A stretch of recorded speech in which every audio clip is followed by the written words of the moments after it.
Just a minute, ladies and gentlemen. I think something is happening. I defend my family. I think I do a pretty good job of defending my family. Yeah, my sister, bless her heart, she's as loyal as the day is long.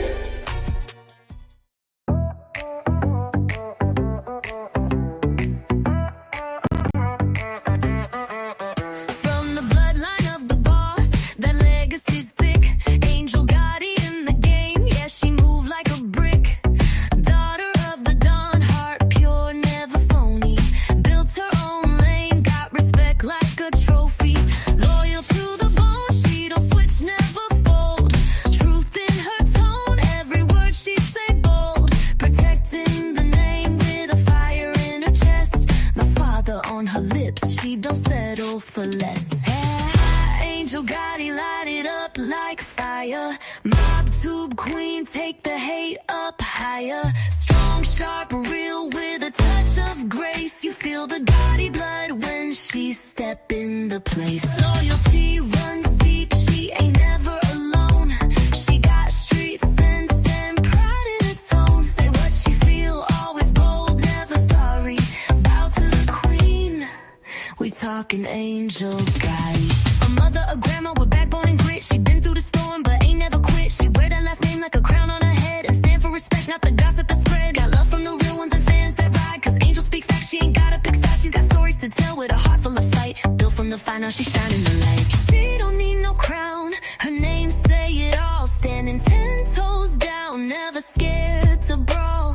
Legacy deep, yeah, the roots run wide.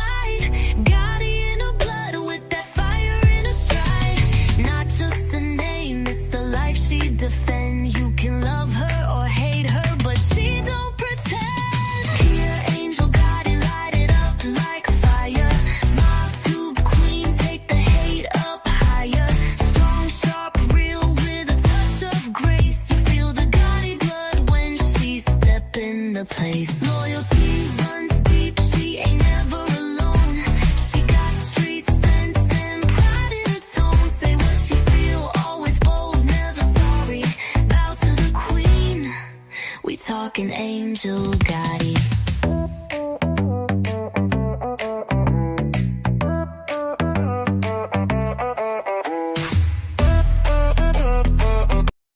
From the bloodline of the boss, the legacy's thick. Angel Gotti in the game, yes, she move like a brick. Daughter of the Don, heart pure, never phony. Build her own lane, got respect like a trophy. Loyal to the bone, she don't switch, never fold. Truth in her tone, every word she say bold. Protecting the name with the fire in her chest. My father on her lips, she don't settle for less. From with Angel Gotti, light it up like fire. Mob to queen, take the hate up higher. Strong, sharp, real with a touch of grace. You feel the Gotti blood when she step into place. Loyalty runs deep, she ain't never alone. She got street sense and pride in her tone. Say what she feel, always bold, never sorry. Bow to the queen, we talking Angel Gotti. We talking Angel Gotti.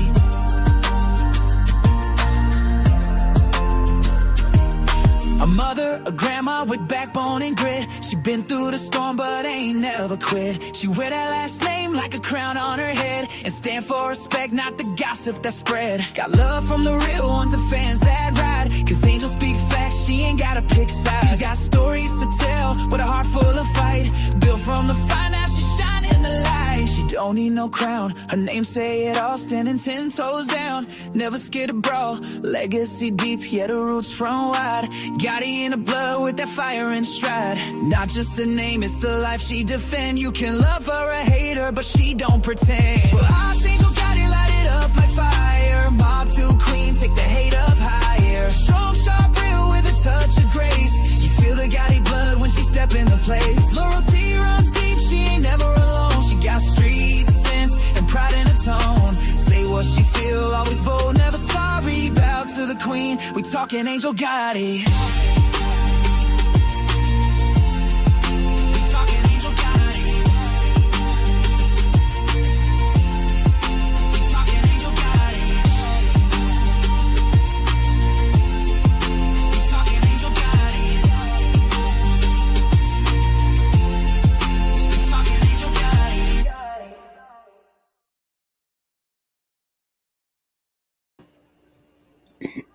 Hi, everybody. Can everybody hear me?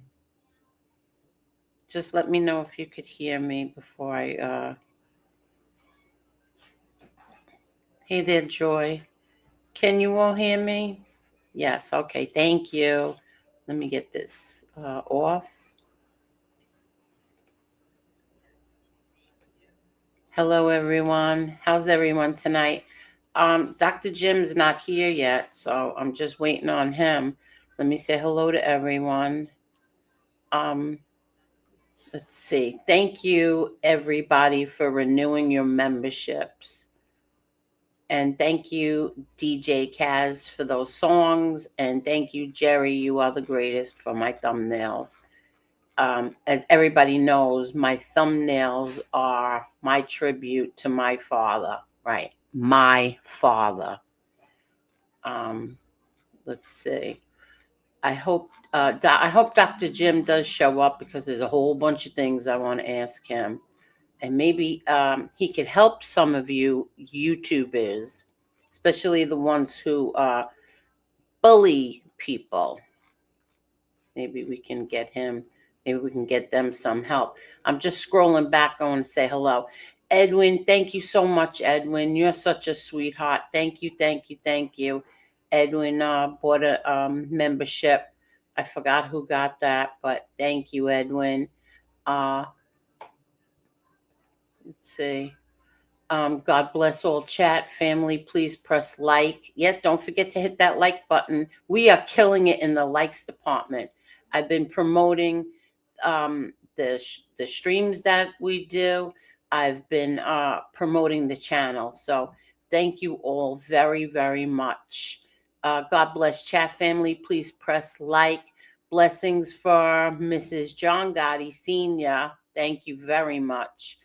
Mother of Miss Angel, blessings, excellent health always, amen. You too, Edwin. Thank you so much for everything that you do, Edwin. Jennifer, oh, that's right. Alana got that. Alana got the membership, and she said, thank you, Edwin, for the membership. Hi, X me if I care. Hi, Dubs. We need to speak after Dr. Jim leaves, and if he doesn't show up, we'll just I'd like to speak to you. I heard that you did something last night that I'm not very happy with, so I'd like to speak to you. Hey there, Concrete Dreams, how are you? Hey DARPA, how are you, DARPA? How are you feeling? Hello everyone, and hello trolls. Be sure to hit the like button, and if you're a forgotten viewer, member, now turned internet troll, hit that like button too. Thank you, DARPA. I see you know what's going on. Hello there, Mike, when I was young and more gay. How are you? Hello there, Lost Soul. Let's see. Okay. Hi, Chris Capello. How are you? Mickey Griggs, Derek, my Teresa. How are you? Socrates. Socrates, go away. Sachio forgets that the cop calling and the Crisco disco. Yes, I never allowed these things in here before, but they're allowed now. That man is a disgusting freak who in their right mind goes to Thailand for 3 months without their wife. I don't know who does that. Certainly no one in my family. Hello there, Joy. How are you, my Joy? How are you? Let's see who else. Hey there, Tommy Real Deal. Hey there, Carol. How are you, my Carol? Let's see who else. Miss Kelly Marie. Hello. I saw that it was your birthday. Happy birthday, Miss Kelly Marie. Who else is here? Don't forget to hit that like button, please. I saw before I came in here, before I started, there was 44 likes. Thank you. Hey, Nils and Angie, how are you? Dubs, I don't know what this means. It's you had to jump off and leave. I will not discuss any further. Then you shouldn't have commented this. Let's see. Hey, I said Nils, right? Hey, Nils. Let's see. Deborah Mayo, how are you? How are you? I'm coming down, coming down. Everybody's saying hello. Hey, TT, Twisted T, how are you? Okay. Hello there, Benny. Hi, Vision Light. Let's see. Chris Achilla, how are you, Chris? Okay. Heather, how are you, Heather? Tommy Real Deal, I said hello to.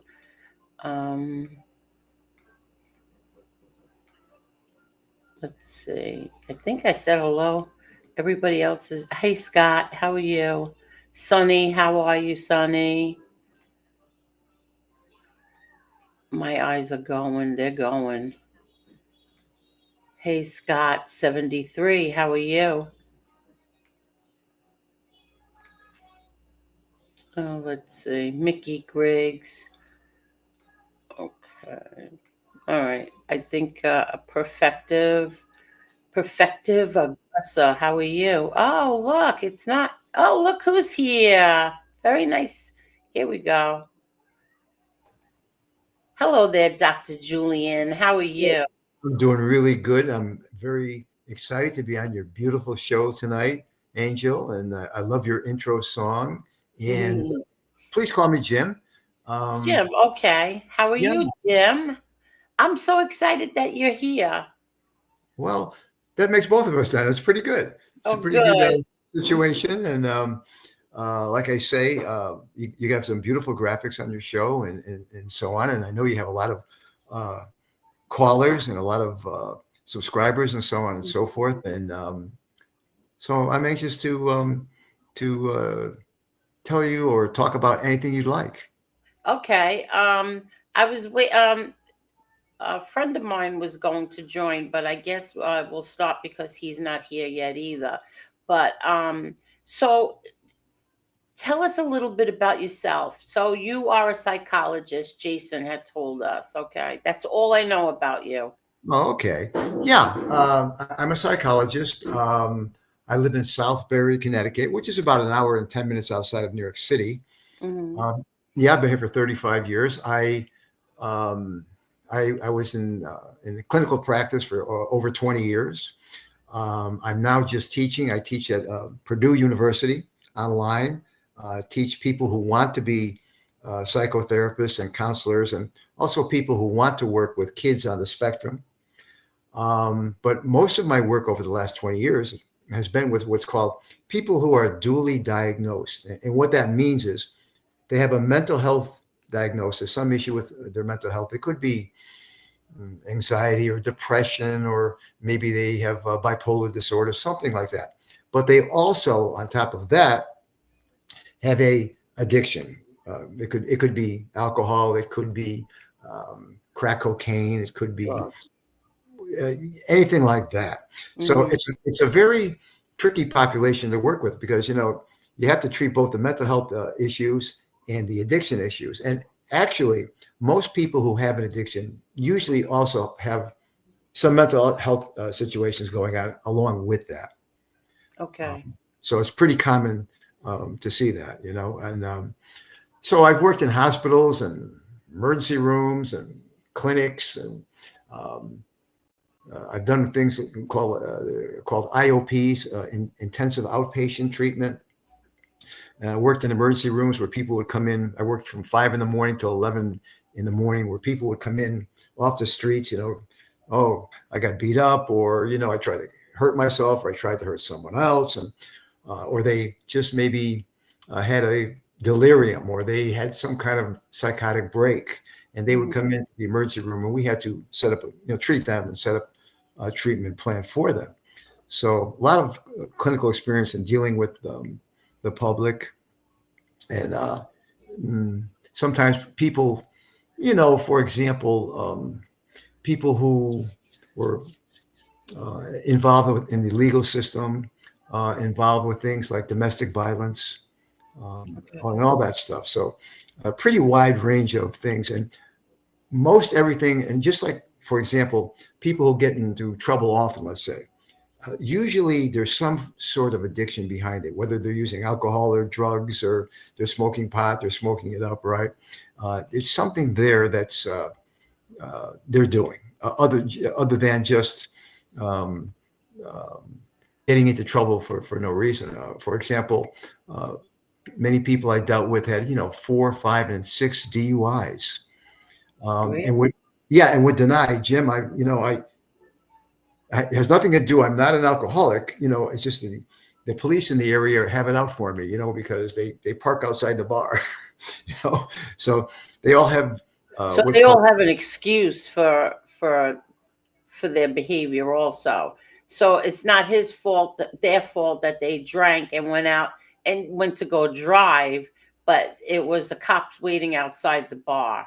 Exactly. It's called denial. They assert the opposite of the truth, right? Exactly. Yeah. So things of that nature, and the courts would send people. Maybe they got into trouble over the holidays or over the weekend. They'd send them to us and say, "Hey, listen, this guy got into trouble for stabbing his mother-in-law," right? Something like that. Yeah. And can you assess to see if he has some sort of mental health issues, or he has some sort of a substance issue? So that's what I would do, and then send the report over to the court, and hopefully the person will get the help that they, that they need.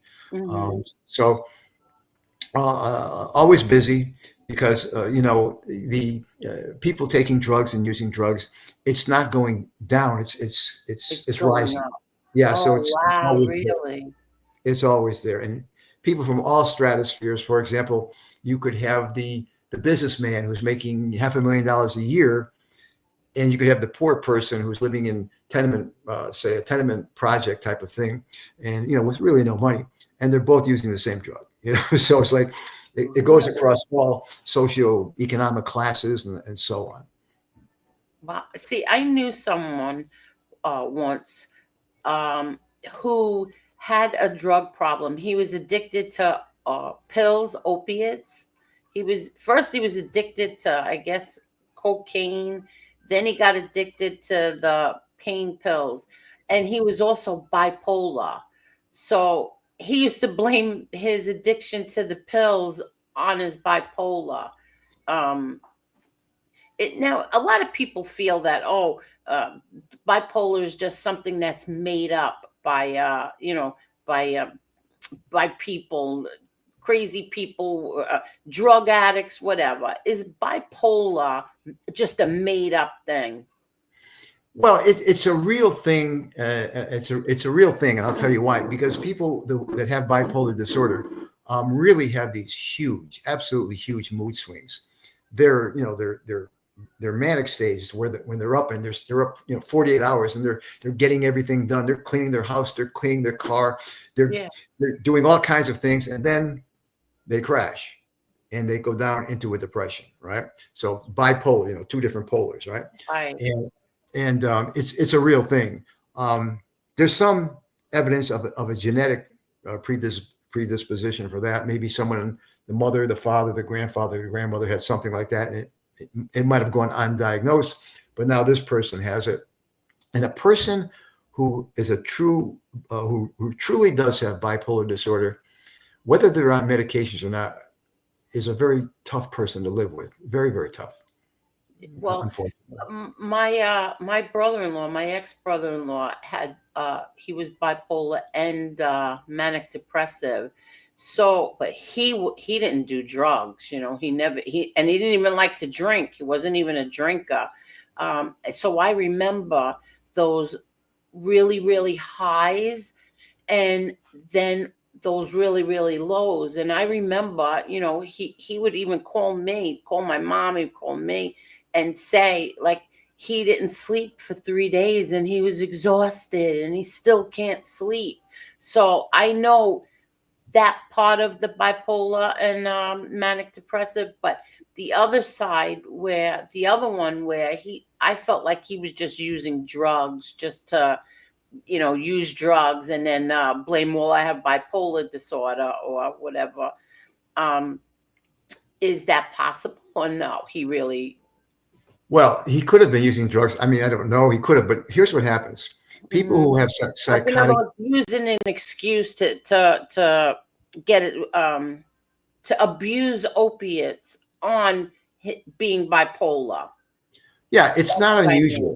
It's Okay. Angel. It certainly is not unusual because people who have psychotic disorders or any kind of mental health issue, but mainly psychotic disorders, let's say bipolar disorder, let's say borderline personality disorder, let's say some form of schizophrenia, somewhere in their treatment, somewhere in their lives, they try to self-medicate. Maybe they've gone to a psychiatrist or a doctor, they've been given prescriptions and, mixed results, side effects, don't really like them. So, hey, I can figure out a better treatment. I like to drink and I like to use pain pills. So I feel much better when I do that. So they self-medicate, and that's where they become addicted. And yes, they still have the bipolar disorder, but now they're addicted to these street drugs, right? Or they're abusing prescription. Yes, they're opioids. Well, yeah, I'm sorry to interrupt you. Right. No, He that's was, it just dawned on me because this is like, I don't know, 10 years ago,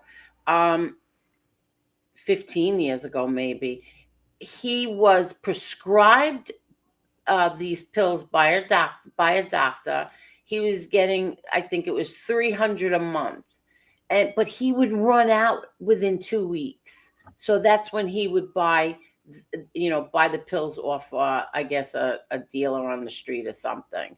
And he would blame it on bipolar disorder. Yeah, it's not unusual. Yeah, they try to self-medicate. Now they become addicted to the pills or the alcohol or both. And it's bad news because now if they become addicted to, say, for example, opiates like Percocets or Oxycontin, something like that, a lot of times they'll wash that down with whiskey or vodka, and that's very, very bad because these are depressants to your CNS, your central nervous system. Okay. If you take enough opiates, it slows down your respiration, your breathing. It slows down your heartbeat, and now you wash it down with a bottle of vodka or a bottle of whiskey, and your system shuts down. So a lot of people are lost like that because they try to self-medicate and they take too much and they don't realize they're doing it and they don't make it. See, when he used to run out of money and couldn't get the pills off the street, that's what he would do, just down bottles of whatever he could afford, alcohol, if it was beer, if it was vodka, whatever he could afford, he would just down it, until he had to wait like 3 days to get to a doctor, just drink himself into a stupor. It was horrible. Horrible. One of my friend's husbands. Horrible. It is horrible. It's not unusual. It's actually pretty typical. Sometime during their sickness, their disease of, say, bipolar, whatever it might be, like I said, borderline personality, schizophrenia, people try this. Majority of people try to self-medicate. They figure, hey, these pills aren't working so well that the doctor gave me. I think I could do better than this, and I'll combine this with a little alcohol. I'll feel a little better. So it really never works out, but it's tough. Bipolar is a real thing. There's I know, because there's a lot of people who say, "Oh, that's bull. That's just people blaming." They had to give it a name, and I said, until you experience somebody who has it, if you get to know it's in your family, or somebody who has it and you see what they go through, you really can't say that because I've seen what my ex-brother-in-law went through, and it was not nice. It wasn't pretty at all. Yeah, it's a real thing, and unfortunately, a lot of therapists psychiatrists, Yeah. sometimes don't want to deal with borderline personality disorder patients or Yeah. patients who have Excuse me bipolar. 1 minute, Yeah, Dr. Jim. I'm dropping the link for Tony Silo. I'm sorry. Go ahead. yeah, because they're Sorry. very tough to deal with. They're very tough patients to deal with. They really are. I mean, they're very demanding and they're very Yeah. unpredictable.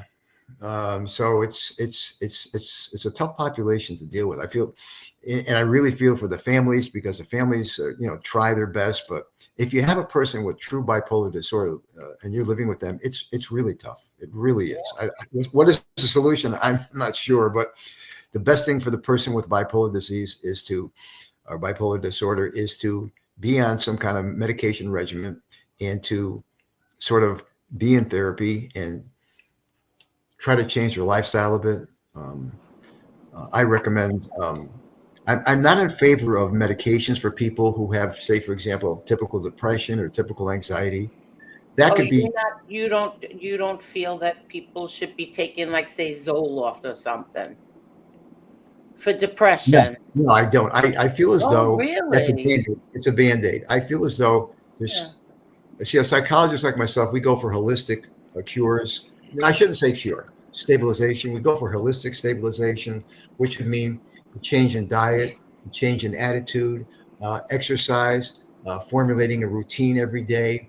A lot of time. What happens if they went through something very traumatic, like, or that they a death in the family?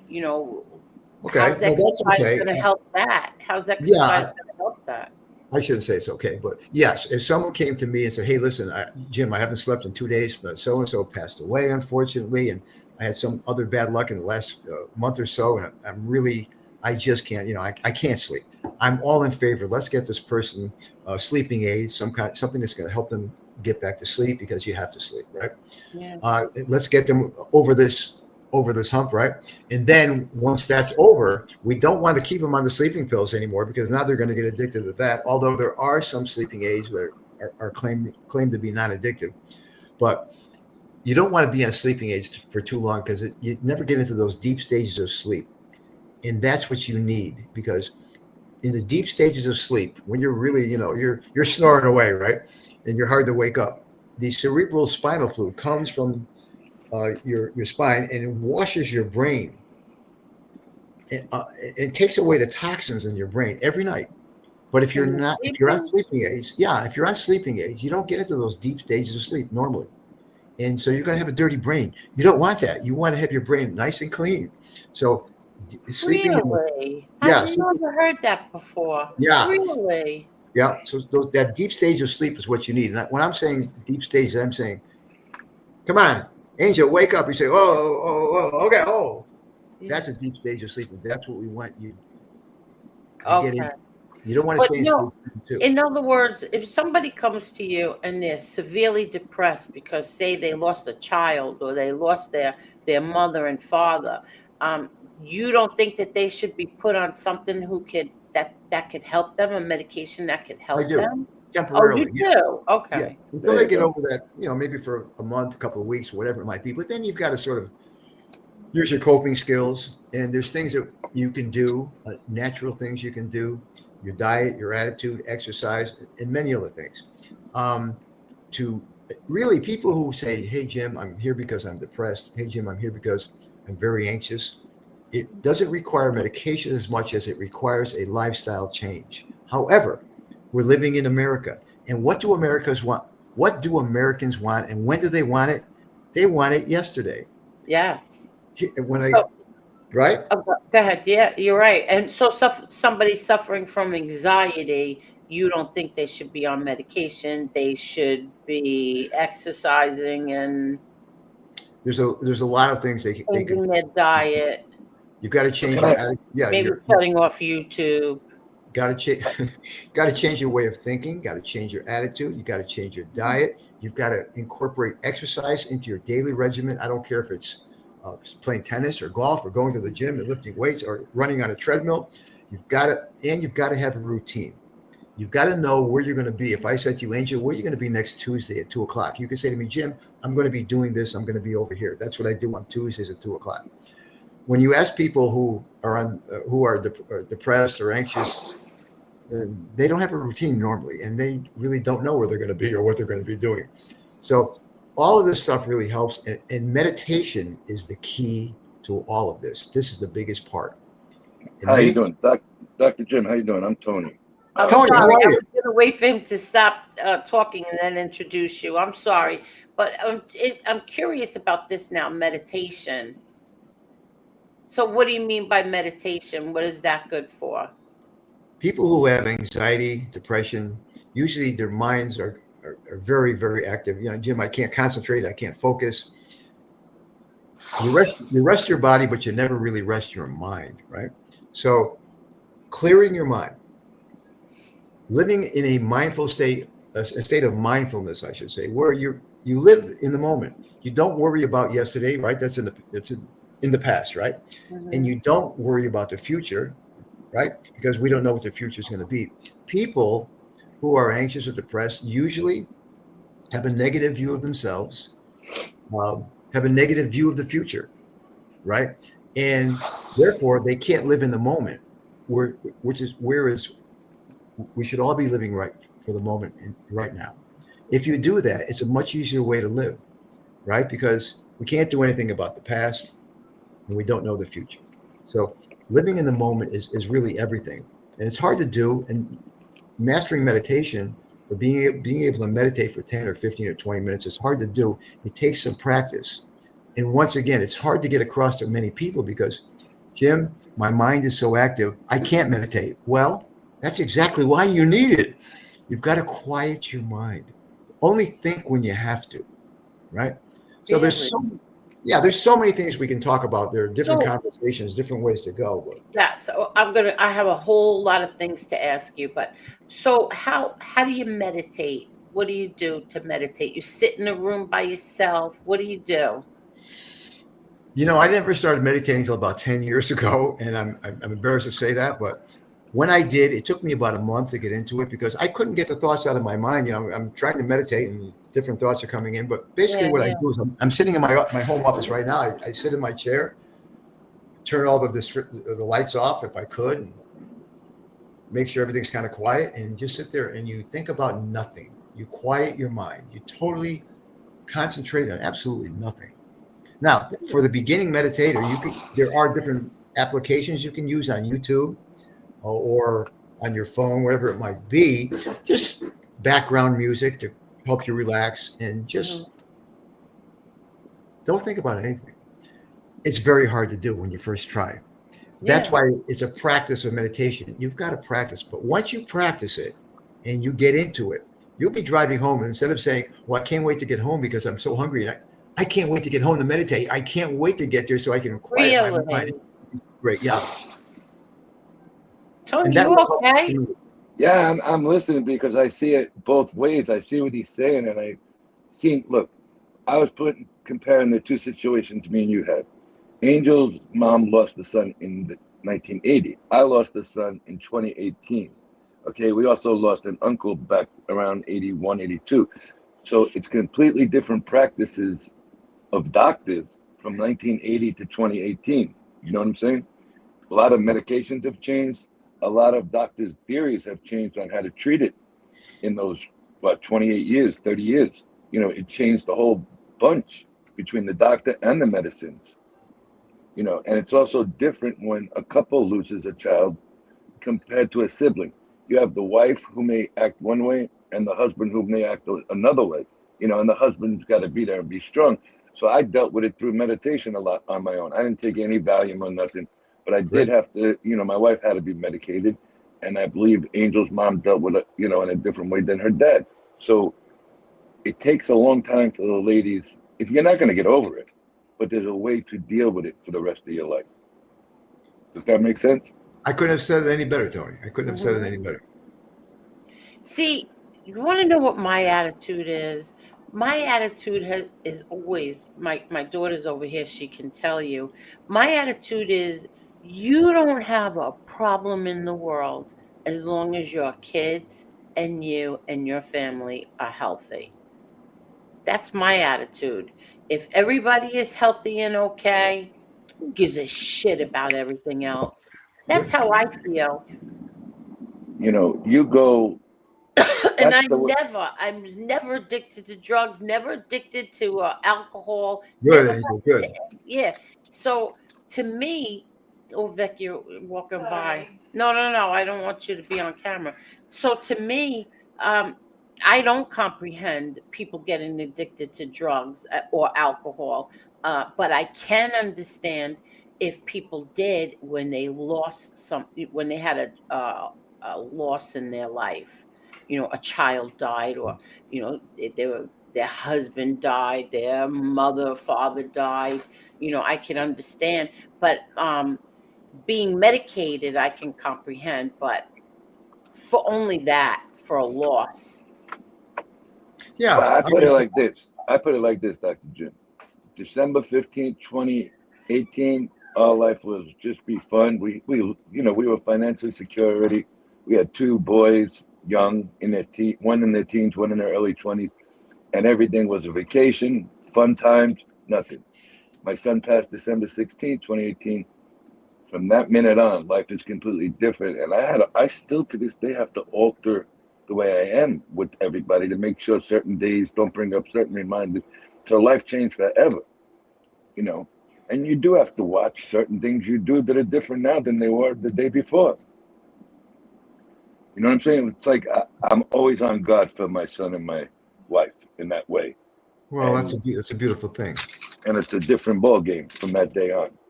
Yeah, it's a beautiful thing what you're telling me, Tony. And it looks like that you do have some pretty good coping skills, right, to fall back on, and which is help you a lot, and actually help your family and so on. So it's a beautiful thing.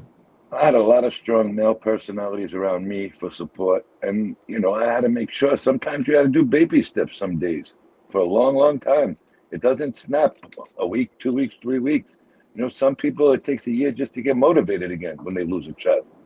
And especially prior, we'll go back a couple of decades, they didn't really know how to deal with it as well as doctors do today, is my opinion. Yes, that's true. Yeah. And once again, like I mentioned to Angel, I'm not against medications, but temporarily to get, like, for situations like you're speaking about, get the people over, get them calmed down for a while, and help them sleep, because usually in situations like that you have a lot of problems sleeping, and if you don't sleep, you're no good, right? You have to sleep. So we want to make sure these people are sleeping. We want to make sure they're stabilized, right, and they have the opportunity to begin to feel better. So that's what we want. We want everybody, the business I'm in, we want everybody to feel good. Right. What do you think? Do you let me ask you this: are you really clean and sober if you drink and smoke pot? No. So somebody who was addicted to heavy drugs years ago, and now says, I beat that. I only smoke pot and drink. Is that being clean and sober? No. No, it's not. Isn't it also a big factor that can trigger you off to go back to heroin if you're in a bad mood or even a sad mood, and you're sitting there having a few cocktails and smoking a little weed? That would trigger you to go back to the heroin even sooner, wouldn't it? Absolutely. I run across people a lot where they'll come in to see me for the first time in a therapeutic session, right? And I'll say, please give me a list of your medications, right? Well, Jim, I want to tell you that I was, a drug addict for years, and I'm finally sober, and I'm here for, for other things. Okay, let me look at your medications. Okay, I see you're on Xanax. Yeah, that's for my anxiety. All right. I see you're on Klonopin. Yeah, that's for my anxiety. I see you're on Percocet. What's that about? Oh, I got pains in my back. Well, you told me that you're clean and sober. Oh, yeah, but those are prescribed drugs. No. It doesn't work that way. Well, what a lot of addicts are doing now, okay, back in the day, let's say you're on 20 years of sobriety. I mean, they're celebrating with a couple of beers and a joint in front of them. That's bullshit where I come from. That's bullshit to me. Yeah, I used to get that a lot. Jim, Mr. Jones, do you use any drugs? Absolutely not. Fantastic. Mr. Jones, any problems with the law? Yeah, I got arrested for possession. Of what? Pot. Well, I smoke pot. That's not a drug. It's like, wait a minute. Yes, it is, right? Well, it's legal. Okay, it's legal, but it's still a drug, right? That's going to mess with your mind, right? Mind altering, yeah. Yeah, it's a mind altering substance. So, what? Well, So a lot of it's like people are asking doing. A lot of addicts, and I read about it for the last 2 days preparing for this. And I was just seeing what they were doing because I know what my beliefs are. If you're clean and sober, that means everything, even prescription drugs. You have to speak to your doctor and alter it, right? But then on the absolutely. other hand, they're all saying, well, marijuana is legal now. It's still a mind altering drug. Right. So It's what? not it's not for you as a recovering addict. You got to And find another hobby in my book. me too. You're spot on, Tony. Like I said, I couldn't have said it better. You're spot on. That's firmly my belief. If you're telling me you're sober, but you're taking Percocet, Xanax, Klonopin, you're not sober. Well, they're prescribed, Jim. I don't care. Who's prescribing these medications for you? They know you're an addict, right? Unfortunately, if you do go to a psychiatrist, you're not going to leave his or her office without some kind of prescription because they're trained on the medical model. If you complain to me about depression or anxiety or something else, there's something wrong with your nervous system, your brain, your spinal cord, your endocrine system, your hormonal system. There's something wrong there. So I'm going to write you a prescription for this stuff, right? Okay, Jim. We're not going to say that. So now, if you go and you get the legal marijuana, you still have to go through the process, and you have to get the card and everything like that. I've never tried to get it because I don't take anything, barely take aspirin. Yeah. But my question is, don't you have to come up with a medical reason to get the marijuana card?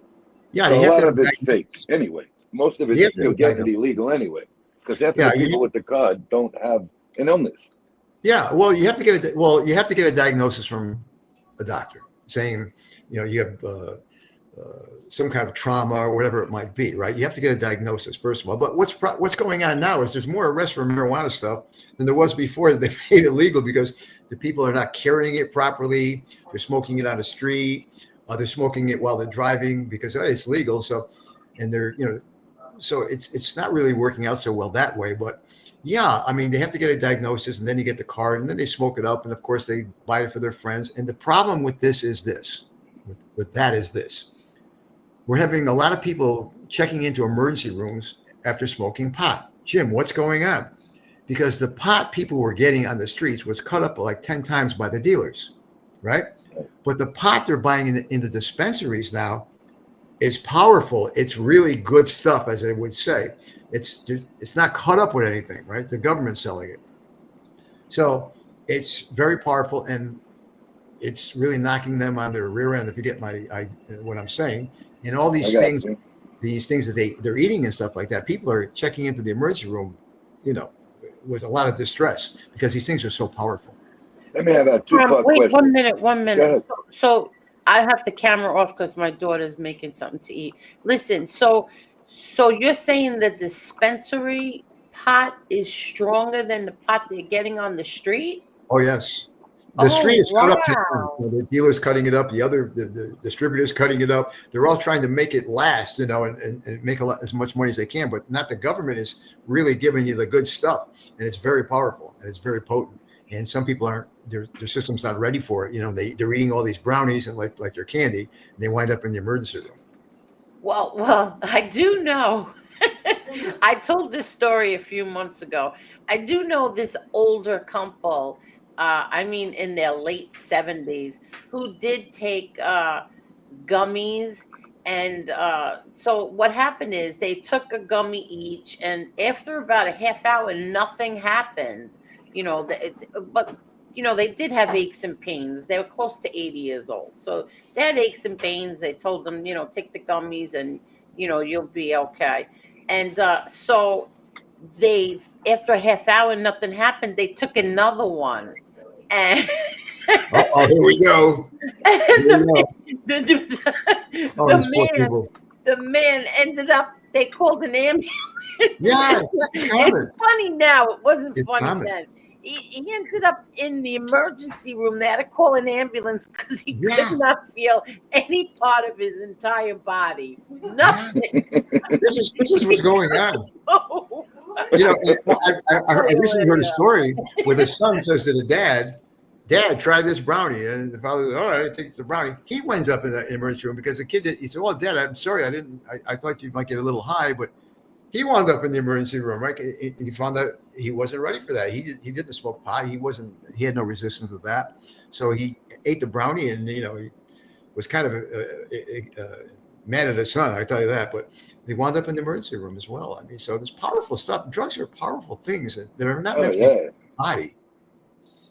Come on, man. There's some people who have committed suicide because they thought they could fly and they found out they couldn't fly afterwards. GCP. I came up with a lot of those stories in the last couple of days. Absolutely. I mean, so let me ask you this one question. Yeah. From the chat, it's from Johnny. He said in Illinois, and I happened to read it just today, that in a couple of states, if you get the marijuana card, okay, you have to give in your gun card. You can't carry a gun legally no more.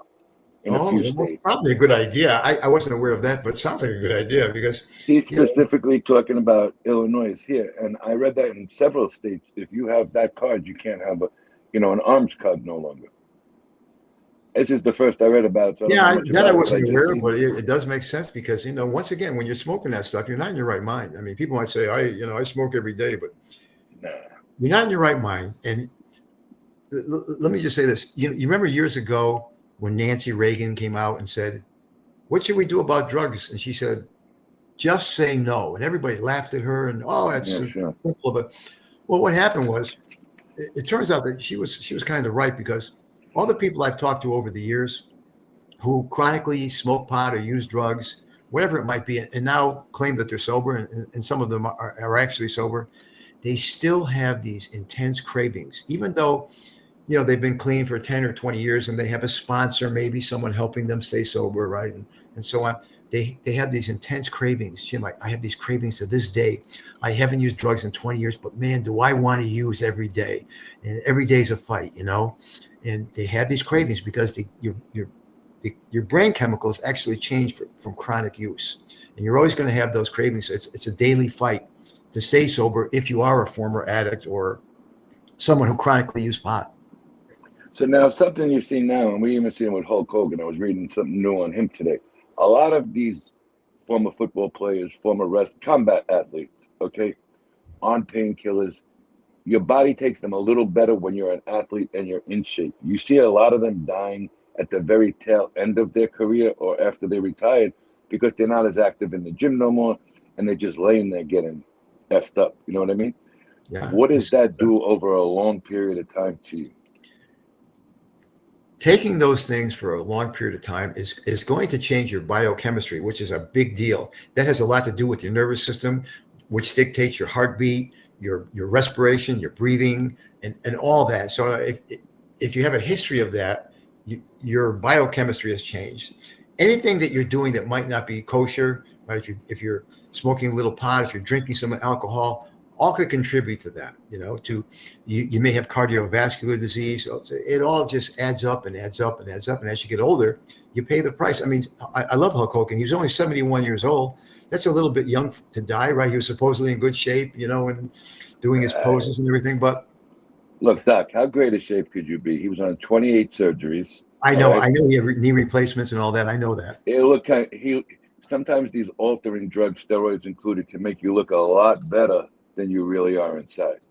That's a whole nother problem, like steroid use and everything. Very bad, very, very bad. Okay, so now as a doctor, since weed is legal, you practice in Connecticut or Yes. New York? Okay. Connecticut.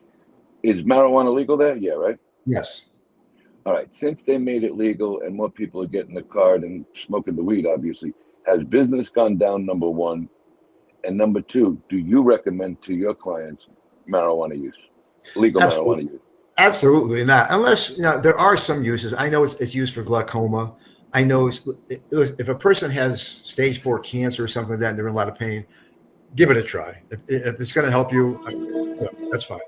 But other than that, young people now are smoking their lives away. It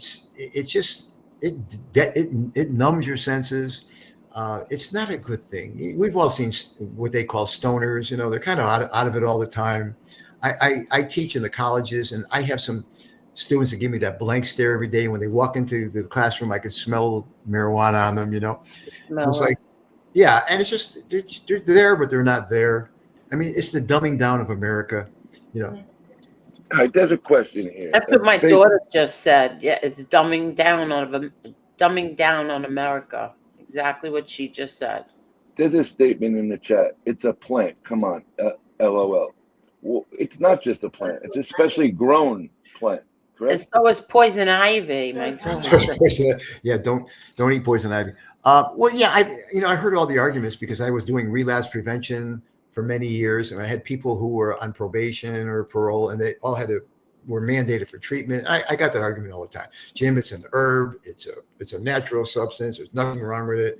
So on and so forth. And if you want to listen, if a person wants to use, no matter what I say, no matter what you say, Tony, no matter what you say, Angel, they're going to use. That's the way it is, right? Nothing we can really do about it. But I could just say, from 20 years of looking at people who smoke marijuana on a consistent basis, they're ruining their lives. I mean, they are. And they're setting a terrible example for their kids. No, I would say no drugs, no liquor. If I had kids today, like, don't do any drugs and don't do any liquor. How many years are you doing this, Jim? Well, Angel, it's funny. This is my third career. I had a 20-year career in psychology. I never went to college until I was 40 years old. Wow. And then I went from full-time, part-time like that until I was 56 and got my PhD. But all the time I was working in the field. Okay. So this is my third career. I was in real estate before and in sales before that. So I'm 72 now. I started this career when I Wow, was. you're 72? Oh, Yeah. shit. Oh, You don't look wow. good. Thank you. And I followed. I wouldn't recommend anything to my patients that I don't do myself. So Right, I'm up early. I go to bed early. I eat a very healthy diet as best as I can. I exercise every day. I walk at night. All that stuff. So I practice what I preach. I feel good right now. Right. But tomorrow could be another day, right? I don't know. So I live in the moment. Say, Jim, how do you feel? Today, I feel good. Tomorrow, I don't know. So I try to get my patients or clients to do the same thing. It's difficult because people are Americans, and if they have a problem, they want to settle now. Jim, you're a nice guy, and I love talking to you, but can't you just get me a pill where I like Valium? Where They want to feel good now. They want to feel good now. That's too much work. The stuff you're saying, Jim, is too much work. I don't want to do all that. Exactly. They don't want to do all that. Wow. I mean, also, I'm looking at my students. I'll be going back in person to teach Tuesday, and I'm looking I teach in an auditorium. There's always about 40 students, and some of them just have this sparkle in their eye with a faraway look, and I know right away they're on some sort of mental health medication, whether it be Xanax or Klonopin or something like that. I could tell from years of experience. I could tell this, and there's a lot more young people that should never be on that kind of stuff, but they are. So, Jim, let me ask you this question, and it has to do with, okay, you went through this with my son for many times. He was on opiates and eventually heroin, okay, and then he passed. But to go in, when you go through the detox, after that, you come out and they come up with a treatment program. The thing was hot with him, with all the doctors, was Suboxone. I researched Suboxone, up, down, left, right. Suboxone was the same thing. You're just getting high in a different way. What's your feeling on the treatment afterward? Do you think Suboxone, or would it be another treatment? Suboxone is something they put under the tongue and it dissolves. And many of the people that I treated who were heroin addicts and things of that nature all wanted to use that treatment. It works for some, doesn't work for others. It's like methadone is a synthetic form of heroin that they do give people who are taking heroin, right? And they put them on the methadone program. And when I first started, I got a job in a methadone clinic, and I was doing a group therapy. And I said, "Oh, Mr. Jones, how long have you been on methadone?" I thought people got on methadone for 6 months, 7 months, and then got weaned back off it because they were okay now. They weren't. Right.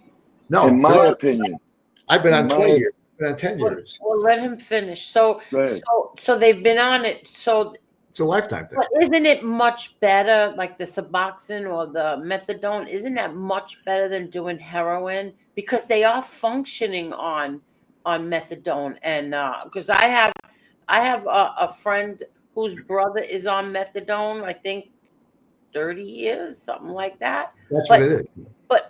but he's a functioning, he works, he's functioning. When he was on heroin, he wasn't doing anything but laying in some crack house somewhere. Well, the two best treatments we have for heroin right now are, I mean, if you're going to look at medicines, right? Suboxone is widely used, and it does have a lot of success, and methadone as well. However, I worked in the methadone program, and a percentage of people were not successful there because we would test them for alcohol and other drugs, and they would test positive for alcohol or crack cocaine or something like that. So we'd have to kick them off the program. But Really? generally, it's the best we got right now. Really, it's tough because heroin addiction is a really, really, really tough addiction. Now, I was talking to somebody over this weekend, and he was on oxycodone for about 8 years straight. He told me when he came off of it, he went back on and he tried Suboxone, he tried this, he tried everything. He said he wasn't even getting stoned no more. It was basically just a way to stop from withdrawing. Withdrawals, exactly. How's that working out?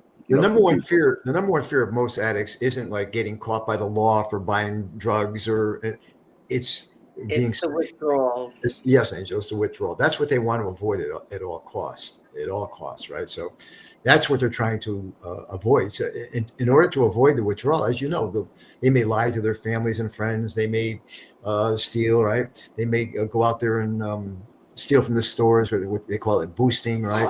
Or whatever it might be, right? Because they don't want to be sick. It's not that they don't want to be sick. Very It's horrible. It's not just drugs. It's not just pills and heroin. It's alcohol too. Alcohol, they get very, very sick too. Do you know that there's one deadly withdrawal? And if you wanted to withdraw from a substance, it's not heroin that's a deadly withdrawal. You could probably, if you were a heroin addict and you locked yourself in your bedroom, you'd probably be very uncomfortable with the withdrawal symptoms, but you could probably get through it. But Alcohol is deadly. Alcohol is a deadly withdrawal if you're not supervised in a hospital by professionals, because you can get what's called a delirium tremens, and you might die. So alcohol has to be supervised by professionals. Don't try to do that by yourself. Also, another deadly withdrawal could be things like Xanax, the benzodiazepines. We're losing a lot of people there too. Very, very, very addictive drugs and very powerful drugs. Yeah, I've heard that Xanax withdrawal is very, very bad as well as alcohol. Yeah, Jim, I'm a little bit less anxious now, but I'm addicted to Xanax and Klonopin. So I don't know what's the trade-off there. I had another guy, beautiful guy. He was very, very depressed. So against my better judgment, I sent him to a psychiatrist because I wasn't getting anywhere with the guy, unfortunately. And he gave him some Prozac and some other antidepressants. And over about a 3-month period, the guy gained like 30 pounds. He was having nightmares. He wasn't sleeping well. He was overeating because, of the side effect of the drug. He had some other issues as well, and he couldn't make sex. So, Sex. Yeah. So these were the side effects of the Prozac and the antidepressants he was getting. And I said to him, Pat, are you any less depressed? He goes, well, I'm still depressed, Jim, but I don't know if I'm as depressed as I was. So you got to balance the side effects there, right? I don't know. Most people who are on antidepressants are still depressed. Dr. Jim, can I ask you a question here from Mr. 556 Media? Do you have background in behavioral science as well? Yes. And if you can you discuss it a little bit? Yes. Well, the simplest form of behavioral science to use when someone has an addiction and they want to get sober, and you guys may have heard of this, it's called people, places, and things. Have you heard of that? Yes. Okay. What do you mean, people, places, and things? It's a behavioral technique. Someone comes into me and says, "Jim, I'm taking drugs. I think I'm an alcoholic. How do I start out to become sober?" Okay, people, places, and things. People, don't hang around people who are drinking, or don't hang around people who are using drugs. Places, don't go to places where alcohol is readily available or drugs are readily available. Exactly. Things. Now, the third one is things. Don't keep a case of beer in the refrigerator in case somebody comes over. So you got to do those three things. Yeah, but Jim, can't I go to the bar and have a drink with my friends? Like I'll just drink soda. That never works, right? Because you're going to find that if you're an alcoholic and you stop drinking, your drinking buddies, your friends at the bar, are not going to want to chum around with you anymore because you don't have anything else you don't have the drinking in common anymore. That's what keeps you guys together, right? The alcoholics, the drinking in common. Right. Once you stop drinking, your relationship with them is basically over. Right. That's like if you come off of drinking and you go, like I'm gonna go over Angel's house. Now they're up to drinking wine, they're having a few cocktails. Do they feel obligated sometimes that we gotta hide all the booze tonight? Stuff like that. We don't hope you don't go in the refrigerator and see a bottle of wine or beer. It changes a whole bunch of things, not just your own house if you're close with people. Right. And if you have a family member, a close family member, right, that's trying to become sober, say from alcohol, do them a favor. Make sure there's no, you don't keep any alcohol in the house, right? That's going to tempt them, right? Not even I had people go off the wagon who went to a New Year's Eve party and had that one glass of champagne and a toast at midnight, and they never stopped. They went on a 2-week bender, So no more alcohol. That's it, man. You had your fun. So in other words, so you gave up, these people gave up one addiction for another. That's common. One high for another high. That's what it is when you gave up something, but yet you still smoke a pot and drinking. So you're still getting high. You're still you're using mind-altering drugs. Angel, in some instances, people have an addictive personality. So if they give up the alcohol, then what I find, like several months later, they're staying up all night and they're buying all these things online. They're shopping. Shopping, exactly. Right.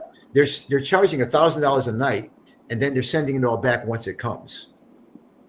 Right. Yeah. That's like a lot of people go doctor shopping, and until the government put this new system in where everything is in that computer, a lot of people are getting 4 or 5 prescriptions of opiates a month from different doctors. Oh yeah, that was a big problem. Big problem. Why are they sending it back? I want to know. Because they get the thrill of buying it, but they know they really can't afford it. So they'll send it back. And the next night they'll buy 5. They'll continue buying and they'll send it back. I guess they keep some things, but Jim, I spent $500 last night, and 2 nights ago, and I sent it all back today. I just like the thrill of buying. So it's a new sensation for them, Or gambling's another big one, right? People who are. It's an impulse control disorder. They're gambling, right? And then they try to give up the gambling, and then they get into something else. Maybe it's pornography. Maybe it's some other type of thing that they get addicted to another person, maybe. All right. So I got a question in the chat. I'm curious, what is the doctor's opinion on hallucinogens like mushrooms for treating PTSD and other illnesses? Well, mushrooms are classified as hallucinogenics. Pot. Marijuana, cannabis, is also classified as a hallucinogenic. It alters the mind. It alters your perception of reality. The hallucinogenics alter your perception of reality. If that's what you want, go ahead and do it. I have enough problem sober dealing with reality in my case. I don't want to make decisions and choices when my perception is altered. And that's where they get into trouble. Their perception is altered. They make stupid decisions that they wouldn't have probably made if they were sober. Okay, I got another question from the chat. Tony Sal, can you ask the doctor to explain CPTSD, PTSD, and what is your belief the cure is for that without drugs? Well, in psychology, we never say cure, we say stabilize. Stabilize. PTSD, post-traumatic stress disorder, could be from someone being in a war. It could be someone who endured severe child abuse, child neglect as a young child. It could be a person who was in a car accident. It could be a person who was shot in a drive-by shooting. It could be any severe trauma post-traumatic, that the person is having flashbacks about the event. The person is having problems with their memory. The person is having flashbacks. The person is having panic attacks. Post-traumatic stress disorder is a real thing. Back in World War I and World War II, we used to call that shell-shocked. Right. And then when the Vietnam War came, we started using that term post-traumatic stress disorder.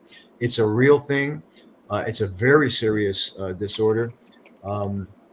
Plenty of people with that disorder turn to suicide. Very, very serious. Could it be treated? Yes. Once again, PTSD. I am in favor of medication for that disorder because you are. Yeah. Okay. Also, I'm also in favor of therapy, group therapy with other people who have PTSD, and I'm also in favor of a little bit of a lifestyle change where they exercise and meditate and have a good diet and certain supplementation depending on their diet. I would recommend some certain supplements, but yeah, are they ever going to get any better? Yeah. Will it ever go away? Probably not, but they learn how to manage it. They learn how to manage what they have going on. All right, so here I got another question for you from Tommy Real Deal. What is the best way for quitting cigarettes after smoking for 65 years? Tony, whoever asked you that question, that's a great question. That's Tommy Real Deal. One of the older gentlemen in the chat and very wise guy. Tommy, that is a great question because I'll have to tell you, over my career, I worked with hundreds of people who were heroin addicts and things like that. And some of the people actually did beat their addiction, right? Some of them did. And they would come into me and say, Jim, I was spending $400 a day for 20 years on the streets of New York City, heroin addict. I was living on the bum. I was living on park benches and all that kind of stuff. And I was just a bad guy getting my money to buy my drugs any way I could. And I finally kicked the habit, and I've been sober now for X amount of years, but I can't stop smoking. It's just too tough. I've had people go through the hypnosis seems to really help, but not for everyone. But let me say this. I had a woman that I was seeing for other issues, but she was a 2 to 3 pack smoker every day. And we tried everything. We tried hypnosis, you name it, therapy, all kinds of stuff. And she said, Jim, I can't stop smoking. Well, she was on probation. She got arrested at the mall for having her 7-year-old son with her, and she was putting all her stolen items down his pants, using him as a decoy. And they caught her. They sent her to jail, Niantic Women's Prison in Connecticut. She got a 6-month bid. When she came out, she said, Jim, you're going to be so proud of me. I said, Heather, what happened? I stopped smoking. I said, in jail, you stopped smoking? Yes. Well, if you get caught smoking in jail, I'll have to do more time. They come down very heavy on that. Mm-hmm. So it wasn't, Heather, that you couldn't stop smoking, is that you wouldn't stop smoking. In my business, when someone tells me, Jim, I can't, it means I won't. Exactly. All right, next question from Unique Masters. Doc, do you see good results with Adderall? Yes. It seems to help, but I think it's overprescribed. There's too many kids on Adderall, and it's a stimulant for kids who are ADHD or ADD, right? Can't wait their turn. Gotta run to the front of the line. They're very fidgety in class. They're causing a disruption and so on. So what they give them is Adderall, which is a stimulant. So you would say, Jim, why are we giving kids who are bouncing off the walls a stimulant? Well, it's called a paradoxical effect. We don't know why it seems to help them focus, but it does. So that seems to be a very good medication, which I would be in favor of if the kid truly has ADD. But however, in today's world, too many kids don't have ADD. They just got bad behavior, and they're put on that medication so the teachers can teach in the classes. Okay, there's a question here, and we talked about this a little bit the other night, and I brought it up with somebody who was on panel with us. Why is it easier today to diagnose a child on the spectrum versus an adult? And have the criteria for autism gone down? Because a lot of children are seeming to be mild autism now compared to back in the 70s, 80s when I was a kid. There was no mild autism. Either you were autistic or you weren't autistic. What is the difference today than yesterday. Like, the difference today, there's kids who are mildly autistic. There are kids who are, in the middle. There are kids who are severely autistic that, don't communicate at all, right? So, but you are right. If we go back to when I was a kid, this was unheard of. Kids with autism were maybe one out of 20 or 30,000, but now it's like one out of every 20 or 30. So something's not right here. I don't know if it's the environment. I don't know, but it was never looked at before as a diagnosis. So therefore, doctors bypassed it, pediatricians bypassed it. But now, because it's gotten so much attention over the last 25 years, they're focused on it. So if this kid has certain problems, they're making the diagnosis. So that's what it is. There's more diagnoses being made, and there's more kids that are on the spectrum, and we don't know what it is, whether it's environmental stuff, whether it's in the environment. But it's a big problem today because too many kids are on the spectrum. You're right, and no one really knows. But does it seem like there's more children today that are on the spectrum than there was back when we were kids or when my kids were kids? Because I don't remember any of my kids' friends having this problem. None. But the answer, I don't remember anybody, any of my friends' kids, anybody's kids back then. Well, the answer that's given now is that's because they weren't diagnosed back then, because some of your friends were on the spectrum, maybe, but you didn't realize it. You just thought that they were odd, or you thought that they were, kind of weird a little bit, right? And they never diagnosed it until recently. Now they're diagnosing it. But in my mind, in things that I've seen in this business, 1 out of 30 kids being diagnosed on the spectrum is way too much. There's something, whether it's overdiagnosis, whether it's, I don't know what it is, but no one really does know what it is. Do you think anything has to do with vaccines? Well, that was a big thing, and then supposedly that was disproven, but no one really knows. No one really knows. No one really knows, but it's a big problem. And part of the people that I have in class at Purdue University are people who are going to be BCBAs. They're people who are specifically trained to work with kids on the spectrum, and they are busy individuals because there's so many kids that need the help. Not only do the kids need the help, but the families need the help to learn how to deal with them. I got a question here from the chat. Wow. Women are having children later in life. Is that a higher risk for autism? Yes. It's a higher risk for autism, Down syndrome, all of that. Down syndrome, I know. I know at a certain age you have to go and get the amniocentesis, right? They want you to get that test, but I never heard of, because of older women having babies, that it has to do with autism. Yeah, I mean, there's autism has to do older. with that. Yeah, because when you're older, you're open to a whole host of complications. When you're older, I'm talking about in your 40s and late 30s. You're open to a whole other. Too many things could go wrong, right? But yeah, here's a problem. Mm-hmm. You're having, believe it or not, a big problem is you're having 7, 8, and 9-year-old girls having their menstrual cycle begin. This was never a problem before, and this is a big problem that's not talked about now. It's because it's hypothesized that it has to do with better foods and more vitamins.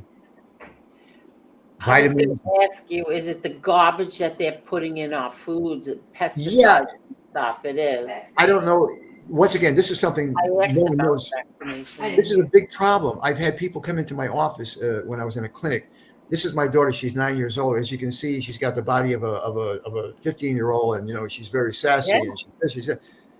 And I mean, I'm looking at her. She could pass for 18. How old is she? Right. This never happened in the history of the world before, but it's happening now. And really, we don't have the answer to that either. And nobody has the answer to that either. I'll tell you what causes autism. I don't know. I'll tell you what causes in the food. My daughter said, could that be? I think everything's in the food. Not only in the food, but it's in the soil. Yeah. Wow. All right, so Doc, I got a question for you. Wait, A lot. let me ask Go you ahead, this Angel. one. Let me ahead. just ask this one because this is from much earlier. I'm so far behind in the chat. But Sonny Grasso says, Dr. Jim, how does the unsteadiness of the world today affect mental health? Well, that's a very good question. Well, here's my answer. I won't say the unsteadiness, but here's what affects mental health: all the social postings, people, kids living and dying on what's being posted about them, social media. That's my daughter just said, social media. We're never disconnected. We're always. Absolutely. I mean, kids are killing themselves if people are making fun of them online or saying bad things about them online. When I was a kid, I never had to deal with this stuff, and I'm glad I didn't, because there's a lot of pressure, social media, to look a certain way, dress a certain way, act a certain way, and if you don't, you're ostracized. And these kids are brutal. So these are things that we never had to deal with before. Adults are being bullied also. Adults are bullied every single day on here. That's I a have whole a other question for you. Yeah. What do you term a person who can't be upfront and speak to you to your face in life, but can go under a false name and try and bully people online? Because they're really nobodies, so they got to find a new way of life. They're, You know what I mean? they're looking for attention. Well, maybe not so much attention, but they're looking to be the person that they're not, right? They want to be a person that's powerful and so on, and they're not really powerful in real life, right? But that's the problem with bullies. Has always been, there's never not been a time that I can remember. When I was a kid, there were bullies there. There's bullies now, but only now they're online. They're online as well, and exactly. All right. So, do you see what the statistics say today, that parents are bringing children at a much higher rate to doctors, psychologists, and psychiatrists today than back ever before? And what do you think of the recreational drug use by parents in the 80s, 90s, and up to today compared to prior to 1980? Does that have an effect on the children? Yes. Well, I'll tell you what. I can't tell you how many parents I've talked to and saying, you know what, Jim, my daughter's, she's 14 years old, and I let her smoke pot at home, and I let her, have a few beers with us, because I know she's going to go out and do it anyway, right? So that's really a defeatist attitude, right? I mean, not all kids smoke pot. Not all kids are going to drink, right? But if you let them do it in the home, and they're 14 or 15 years old, you don't think when you're not home, or they go out into the community, they're going to raise that bar, because that bar's set real low. You don't think they're going to drink outside the home, and they're going to do drugs outside the home, and maybe do something else? So this is a very bad thing, right? The parents set the bar, and they're setting it very low. I see what you're saying. So now let's get back to these people who think they might be in recovery. What is your suggestion for somebody who was a heroin addict, but now is just a weed and drinker? What would you tell them as a doctor if they were your patient? Okay, well, it's better than using the heroin. Okay, and that's what they're going to say to me, Jim. I'm doing a little weed and I'm doing a little drinking, but I'm not using heroin. Okay, but you're still not sober. There's still something there that is not good for your health, and I would work with them to not do that. I may not be successful, because most people who say, for example, are addicted to any kind of substance, and they go through treatment, right? So they came to me for treatment, and I was with them for, say, 6 months, and they graduated from my relapse prevention program, and they did all these other things. They went to 90 AA meetings in 90 days, or 90 NA meetings in 90 days, and all these kind of things. Only 10% stay sober after 2 years. Okay, so here we got somebody, and it's true. I've seen it myself. What about doctors, lawyers, and other professionals who succeed in life but still use recreational drugs? Well, good luck to them. I wouldn't want them representing me, but maybe I'm in a fashion. But yeah, there are there people who are functioning alcoholics, and yeah, I mean, I know someone in my family was a great businessman, but drank all day long, functioning alcoholic, right? Was successful. There's exceptions to every rule, but unfortunately, most people who are doing that think I'm the exception, and they're not. Okay, Mr. 556 Media said, what is the difference between PTSD and TBI? TBI is a traumatic brain injury. That's usually, well, that could be from any kind of, it could be from the war. It could be from an accident. Whatever. Banging your head, Yeah, injury injury specifically to the to the head. head, the brain, the nervous system. There's not just you could have a traumatic brain injury, but you don't have PTSD. That could be separated. They don't have to be together because PTSD is a post-traumatic stress disorder where you keep on reliving that traumatic event. If you had a traumatic brain injury, you may do that or you may not. So you may not qualify for a specific order of PTSD. Okay, with the addiction, what do you see most people coming in looking for treatment for to get off of? Is it opiates? Is it heroin? Is it the pills, heroin, booze? What's the highest you've seen lately in the last couple of years, we'll say? It's usually opiates and alcohol. I was just gonna say I thought alcohol would have been the number one because alcohol is so cheap. It's so cheap. It's so easy to get and get addicted to that. Availability. I don't keep alcohol in this house. I will not keep alcohol in my house ever because I never want to say to myself, oh, you know what? I can't believe this happened to me. I can't believe this happened. You know what? I'm going to make a drink. Right, I never want, because what happens, like you feel good that night and then you say, oh, you know what? I'm going to have a drink again. I will never do that. I would never put myself in that situation. Some people make fun of me for it. I don't give a shit. No, so what? That's good. Exactly. It's like, Jim, I'm here because I have a DUI, but, I have a couple of beers every day like everybody else. What's the big deal? And, it's not like I'm a drug addict. Alcohol's legal, right? So I have a few beers every day. As a Mr. Jones, you have 2 DUIs. Normal drinkers don't get 2 DUIs, right? So they justify to themselves. They deny the extent of their addiction and so on and so forth. It's pretty common. Mm-hmm. Wow. Lori, this was at 9:30. She said, I don't know, but I feel that people are extremely weak-minded nowadays. There were not so many mental health issues before. Well, once again, in my business, and psychology is a business, it would seem that way to me because all I see is sick people, right? Mm-hmm. But look, the difference between people who have mental health issues, may say anxiety or depression, is, and Angel, you don't have it, and I don't have anxiety or depression. It's maybe we just have better coping skills than they do. Yeah. Well, I did years ago. I did have anxiety. But I've said it on here a million times. When my father went to prison, my anxiety went away. Like I didn't, my father. What happened is I had an anxiety attack, and it was a day he had to turn himself in, and I didn't sleep that night. We were up all night, and I thought I was having a heart attack. So we called an ambulance, and I went to the hospital, and it turned out it was anxiety attacks.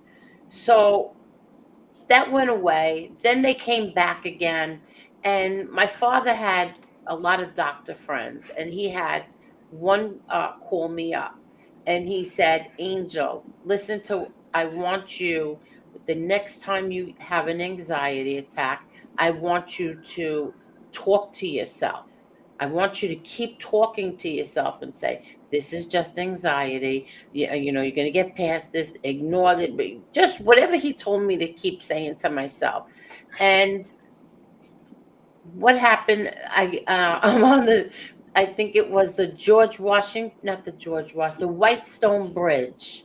I'm in dead stop traffic. Like I wasn't moving. And all of a sudden I felt it coming on. I'm like, oh my God, I'm saying I'm going to die. I can't breathe. And so I did what he told me to do. And I got right out of it. That was great. It was like 15 minutes, whatever it was, sitting there still in the same spot. and just kept repeating what he told me to say Great advice. over and over. Opened up all the windows, had the soft music on, and just kept talking to myself. Great I got advice. out of it. I love that advice. Uh-huh. I'm a big advocate of self-talk. I do that first thing in the morning. I'm in the shower. I'm talking to myself. Jim, who are you talking to in there? Well, I'm talking to myself. I'm planning my day. I'm saying what I'm going to do. Exactly. And here's the deal. What you tell yourself about yourself is how you're going to feel about yourself. And many of the people I speak to say, Jim, I'm a no good Nick. I never get anything done. I'm a bum like my father, or whatever it might be. Whatever you tell yourself about yourself is how you're going to feel about yourself. So tell yourself good things. Bring up your strong points. Bring up the things you do well. Tell yourself every day good things about yourself. It's very, very important. All right, here we have a statement. People make fun of me because I said that I talk to myself. I talk to my father. I talk to my brother, Frankie boy. I talk to my best friend who died. I talk to anybody. Lewis. I curse Lewis out every single day. Every day I go in that baby's room and I curse him. That's what I do. And people make fun of me for doing that. You're on the right track. I love it. Thank you. Maybe you shouldn't tell anybody because it's not a bad idea. Sometimes I talk to my son. Listen, I go to the cemetery by myself sometimes and just sit there and talk. Uh-huh. It's a beautiful thing. What's wrong with that? All right, I love it. We have a statement in the chat from Heim Putz. With addiction, the subconscious auto-guidance mechanism that controls conscious behavior must be addressed for long term. Right or wrong? Well, yeah, it's a hard. I mean, that's a tough statement. How do you address someone's subconscious? It's really tough. It's a tough thing to get through sometimes to their subconscious. It has to be sort of to not use. Almost has to be a reaction, right? I'm not using, right, and change your subconscious, right? But yeah, anything that works. I'm back to this talking to yourself. You know what? I'm glad you said that. Find yourself talking to yourself a lot, especially after you lose somebody or you have a bad traumatic incident in your life. And it does calm you down talking to yourself. That's great. Good job. You know how many times I'll hear my daughter will say, "Who are you talking to?" I go, "Myself." Yeah. I'm always I'll say, "I'm talking to your father," or I'm talking to my brother, my father. I do it all the time. Angel, who knows you better than you? You could be your best friend. You could be your best friend. There's some bullies here online who think they know me better than I know me, they know me better than they know my life story. They think they know.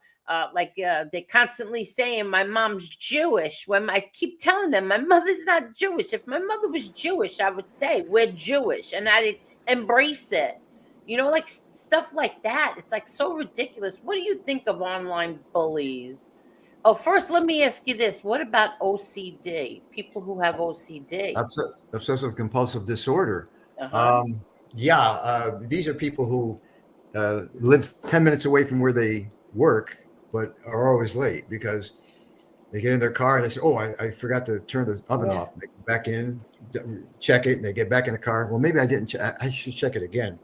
And then, I think I felt a bump. I think I ran something over. Let me go back and see if I hit an animal or something like that. Mm-hmm. And consequently, they're always late for work, and they end up getting in trouble at work.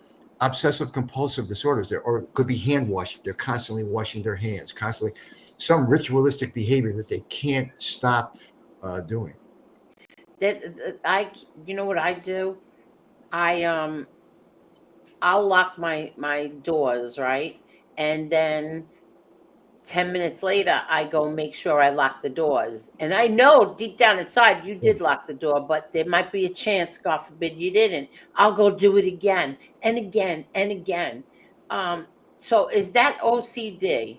Well, it's a little OCD, but it's like a protective one, right? I want to make sure my doors are locked so nobody can get in, right? So it's only ever since the baby came into this house. Yeah, it's only bad only because of this baby, my granddaughter. She's going to Good. be 2. Only Good. since then am I such a neurotic with making sure the doors are locked and the alarm is on. And It's I know only, I put the alarm yeah. on. It's Angel. It's only bad if it's causing negative effects in your life. If that's not causing any negative effects in your No, life, it's not. right? I So gotta say something you did here tonight, Angel. Several people already, a few more just to chime in. All of a sudden, admitting talking to yourself helps me. So sometimes little things that come out of here help people in the chat as well. And a lot seems to be getting their questions answered, and some people are actually opening up about certain things here. Oh, well, let me get down to the bottom then. And I feel bad that I missed a lot of questions for How about if you, let's do this. How about if you didn't get your question answered, do it again, because I'm reading the chat and I'm up on here, so I'll read your questions as well. So try and put them in again if you're still here. Okay, so Palmina, of course, Palmina has to come up with the strangest questions there are to ask. She wants to know, can you ask the doctor to explain SRA, Satanic Ritual Abuse, how to spot it? I have to say it's the first I've heard of it. Wasn't aware of satanic ritual abuse. Wasn't aware of that. Never had a person treated that had anything like that. So I'm not the person to ask. Unfortunately, I'm sorry. I can't give I you a never good even answer. heard of that. I never did either. I can't give you a good answer on that. I'm very sorry. Okay. Palmina. Palmina, you're too funny.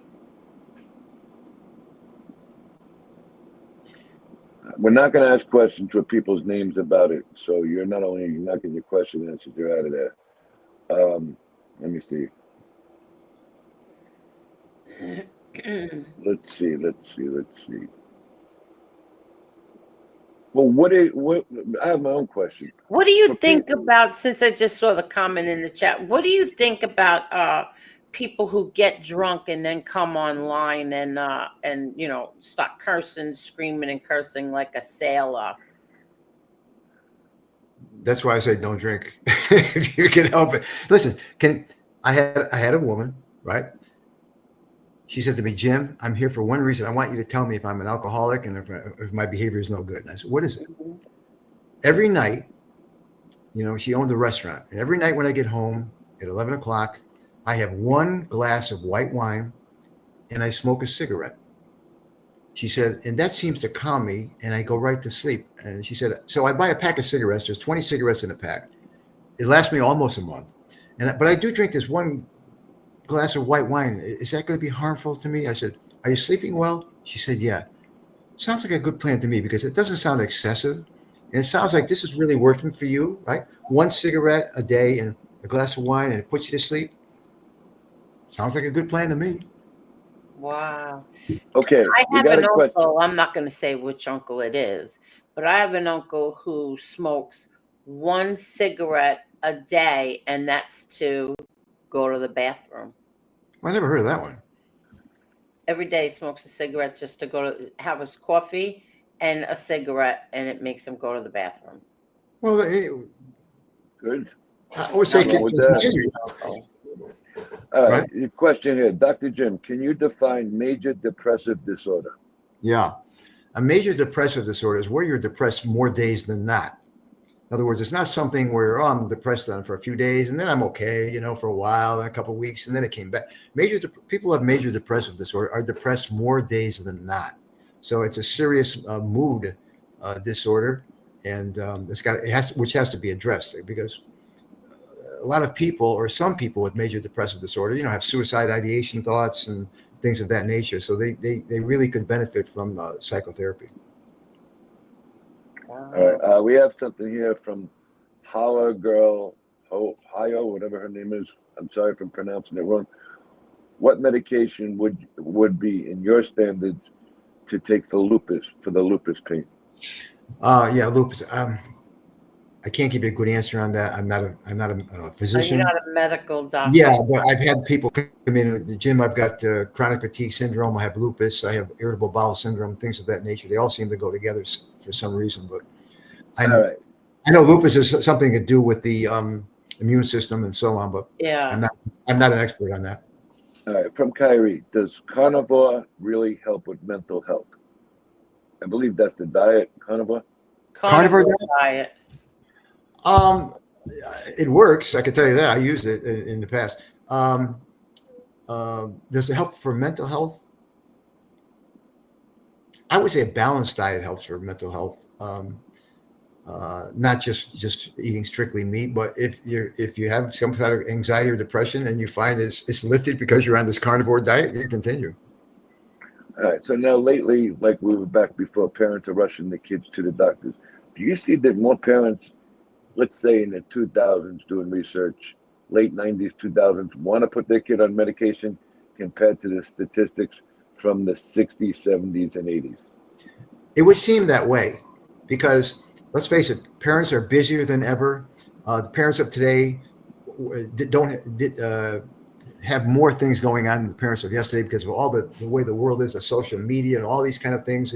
If two people have to be working now, or back in the 50s and 60s, maybe just the husband worked, right?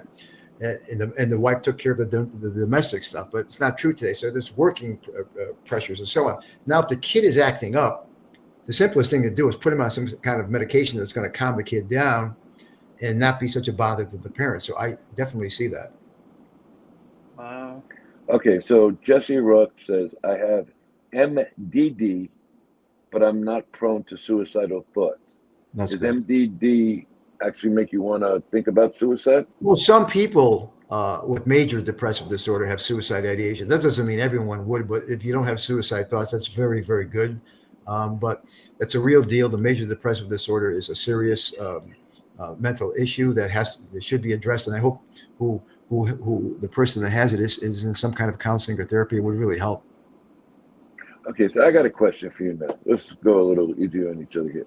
You became a psychologist later in life, correct? Yes. What made you want to do it, and what made you want to help? What's your specific field that you thought you could make a difference in? Well, my second career was real estate, buying and selling properties and all that kind of stuff. And I did that for almost 20 years. And then I decided that I wanted to go to college because I'd never been to college. I just wanted to go to college. And I got interested in psychology. And my dad, who was a very good businessman, owned several businesses, was a heavy drinker.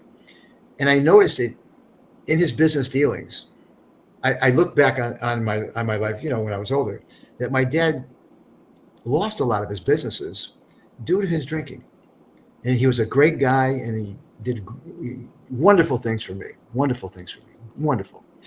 But I look back and I say, I don't ever want to behave like that. I don't want to make those kinds of choices when I'm not sober. I just don't. And so I always remember that. And I said, I would like to get in psychology and maybe help people who are problem drinkers.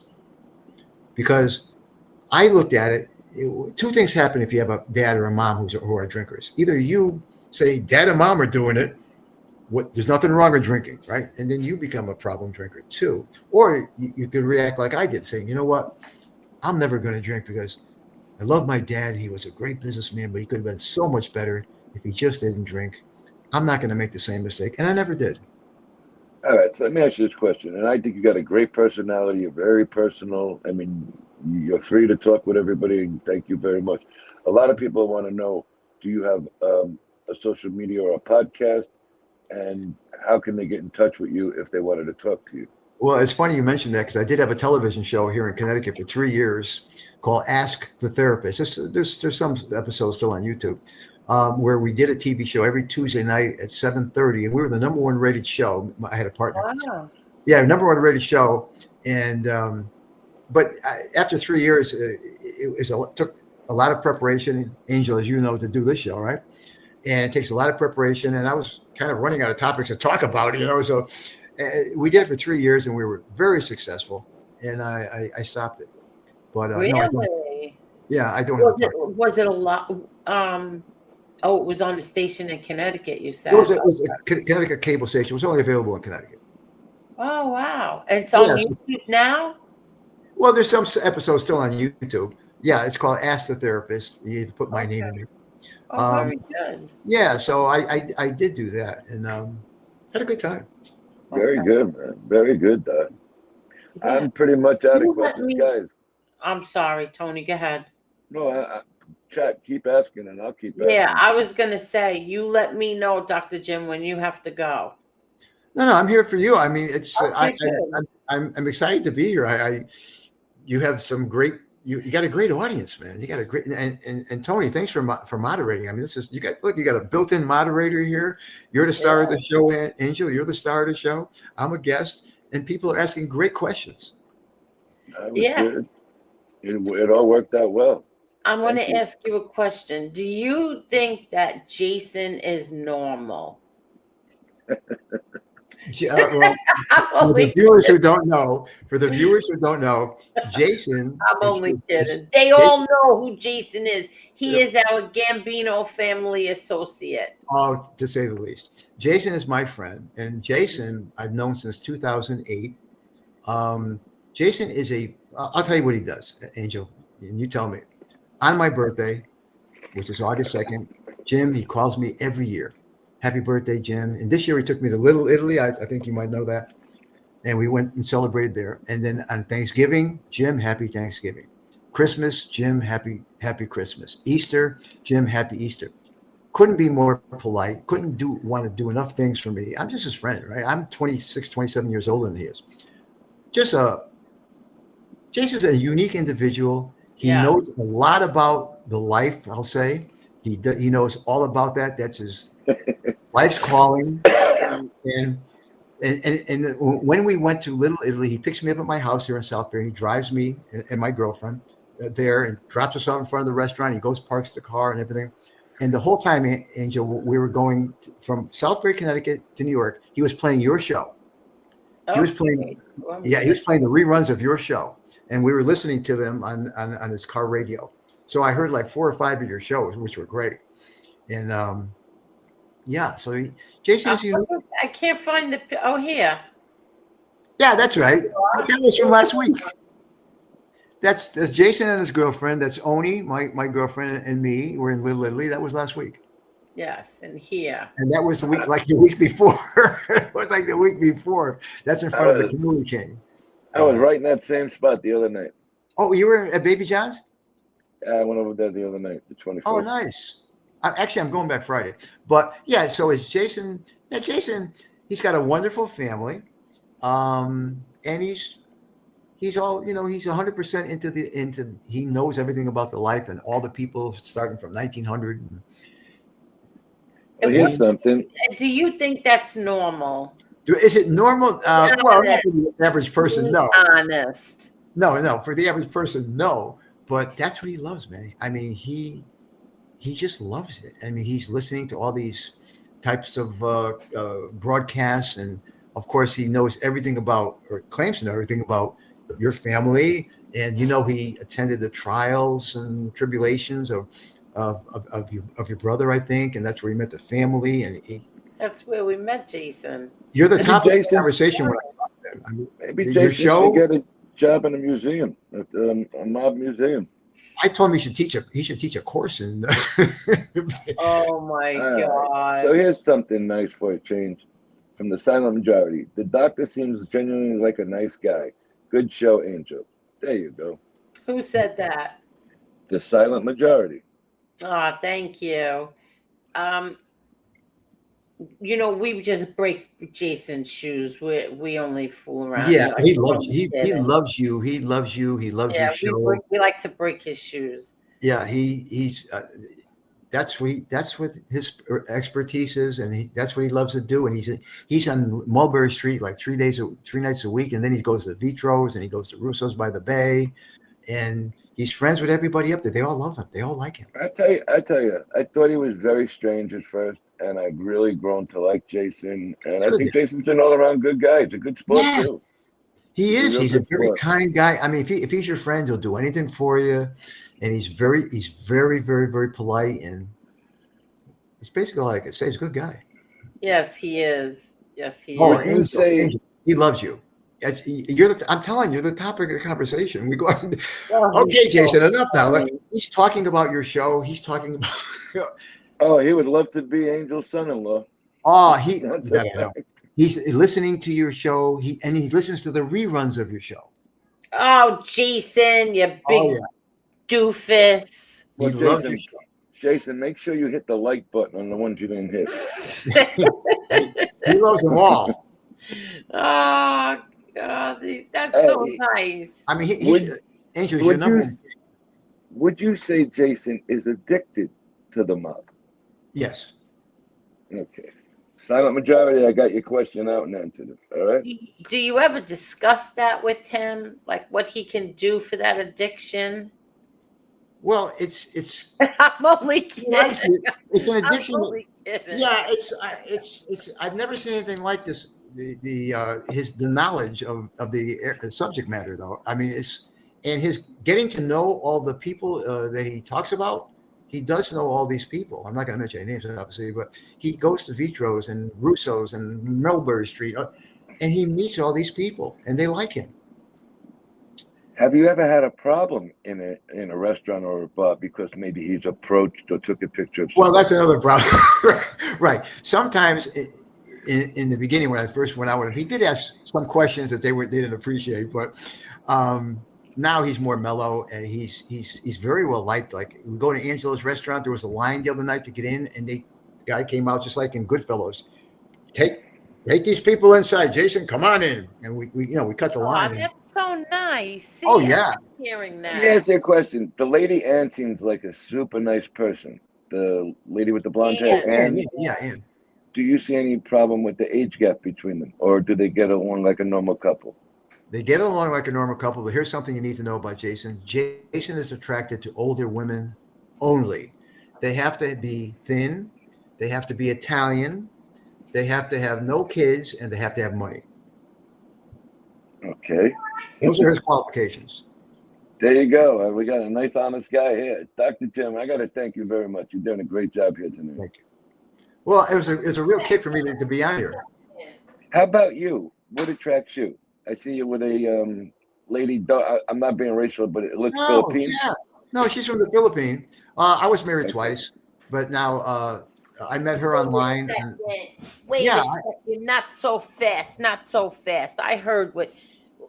Why does Jason? Why do they have to have money? Well, he's into money. Jason is into money, no doubt about it. He's doing pretty well. Gigolo. Well, he would be if he could be, or he wanted to be, because he does spend a lot of. He loves his girlfriend, but his girlfriend is very nice and she's a beautiful person and he loves her, but he doesn't cheat on her or anything like that. But he likes to see beautiful women. And I got a question for you. Yeah. He uses the term gumara a lot. Yeah. Do you use that term at all? No, because gumad signifies that your girlfriend, you're married or something, and it's at your girlfriend for a Saturday night or something like that. And the people in the life use that term, right? I've never used that term. No. My girlfriend is my girlfriend. I don't call her a gumad. No. What's the age difference between you and your girlfriend? Or is there an age difference? I'm 72. She's 70, and that lady's 70. Yeah, and we live together and we have a good time. And Wow, she doesn't look her age either. No, she's into health, all that kind of stuff. But she's a beautiful person. She just became a citizen last year the right way, and she was sworn in White Plains, New York. Very nice. Yeah, so she's all proud of that, and so on and so forth. And she's she worked in the banks of New York City, and she's just a wonderful person. And we get along. So as we speak today, everything is good. We get along well. She's very beautiful, and I'm happy, and she's happy, and we live in the moment, day by day. Very nice. Now, do you mind if we drop the link and bring Jason up or some other member? Yeah, bring him up. Sure. Let's bring Jason up first. Jason's a great guy. For Jason. Yeah. Oh, he'd be thrilled. I'm telling you, you're a big part of his life. I like Jason a lot. I like this whole show is a part of his life. I'm telling you, he talks about this and plays it for me. I've grown to like Jason a lot. In the beginning, I really thought, oh my God, this guy's such a weirdo. Because he knows so much about certain things. I know what you mean. Yeah. But then he turned out to be like a really good sport. He's a beautiful guy. He's harmless. Yeah. Some people are afraid of him, like, oh well, he's totally harmless. Palmina, if you go slowly, and talk one sentence at a time, yeah, you can come up too. Oh, Palmina, you better not go into a whole long, you know what I mean. Oh, it was really nice meeting you, Doc. And Down in I'll Thank meet you. up with You're a I'll meet beautiful up with you guy. guys one night. I love I'm gonna talking meet to up with you. I'll meet up with you guys one night. you. For sure. What else we got going on here? Where is Jason? Did he leave? I didn't even see Jason. He's not on here. What happened? He's got to be on here because he was texting me earlier. I saw him before. Hey, Edna. What's There's going on, Grace? Jason. There he is. Hello. There he is. Hello there, What's Jason. up, Big Jason? Hi, Hello. Edna. How are you? Oh, good, buddy. What's So, going on with you? Jason, I have a question I want to ask you. Yeah. Why is it that your women need to have money? I thought you had money. No, I didn't mean it to say it that way. I didn't want, in the past, I had some women that try to leech off of me. They want me to pay all their bills. I didn't mean it that way. It's just, in other words, they had to be financially stable. That's a good way. They didn't want somebody that, I have to give them $2,000 a week or something like that. I had situations where women, so maybe it was a little bad. But, yeah, what did you say at first, Angel? I'm sorry. When I was trying to get on, I lost there. At first, you were, what was that? I'm sorry. When I was trying to get on, I lost you a little bit. I don't know. What did I say? At first, you were a little weary of him or something like that. Oh, yeah. At first, I thought when you first started coming over here, I said, oh, this guy is weird. But then, you grew on me. And now I really like you. Okay, Oh, I got one more question for you from Bobby Skeet. Does the doctor see any problems with a 46-year-old man still living in his parents' house? Well, I would say, I just got asking that just like, as a general question, yes. But Jason's got a specific situation there where he's helping his parents. They're very close-knit family. If you've met him, he's got a brother who's an electrician. So Jason, the brother, the mother, and the father are a very, very close-knit Italian family. You got to see it to understand it. I've spoken to his dad, and his dad is a really nice guy. He likes to joke around. Beautiful guy. His brother has done electrical work in my house. It's a very, very close family. So you didn't really have to sort of be there to appreciate what's going on. Gotcha. Thank you very much. Yes. We go down, Jim. We like to go down to Mulberry Street. We go, I take you down for your birthday, and we've done that. And we go with the four of us, and we have a good time. And everybody knows me on Mulberry Street. It's like on seen on Goodfellas. And it's a long line. Oh, Jason. Here we go. So does that mean all the people from India selling the souvenirs over there too now? Yeah. He knows everybody. Metros too. Metros too. Metros too. I was looking for you the other night, Jay.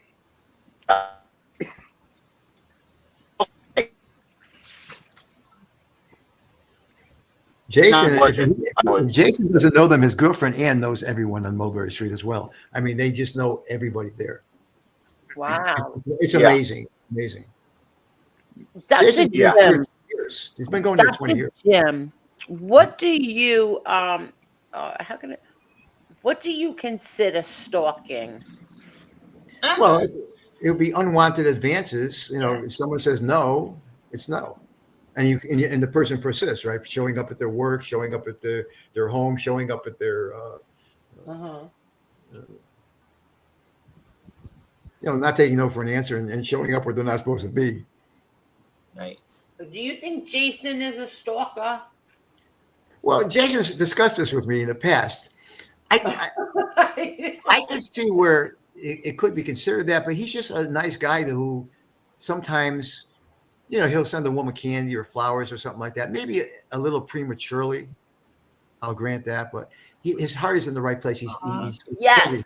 His heart is in the right place, but his first impression scares people. It could. I understand. I understand. And we've talked about that because sometimes he's a little bit early, like sending flowers or something like that. But he's got a girlfriend now who understands him totally, and he understands her. They have a very good relationship, and she's a wonderful person. So he likes the older women.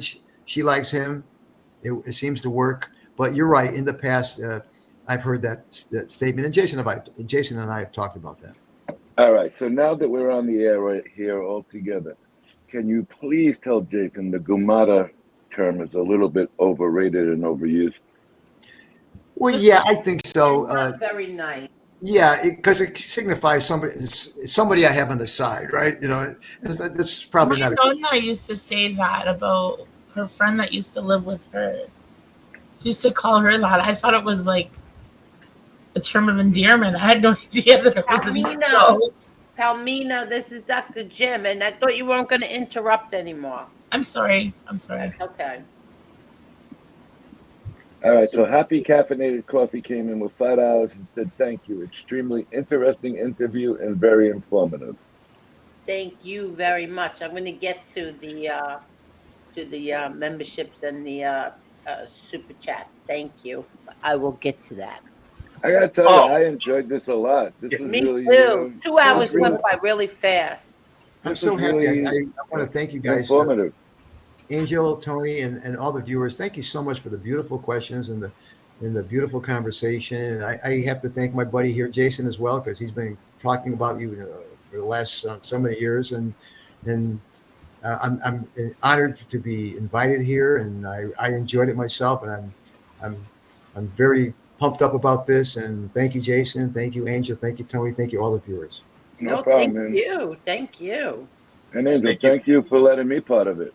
I wanted you to be a part of this, Tony, because I I know, knew but that you would have questions that, Yeah.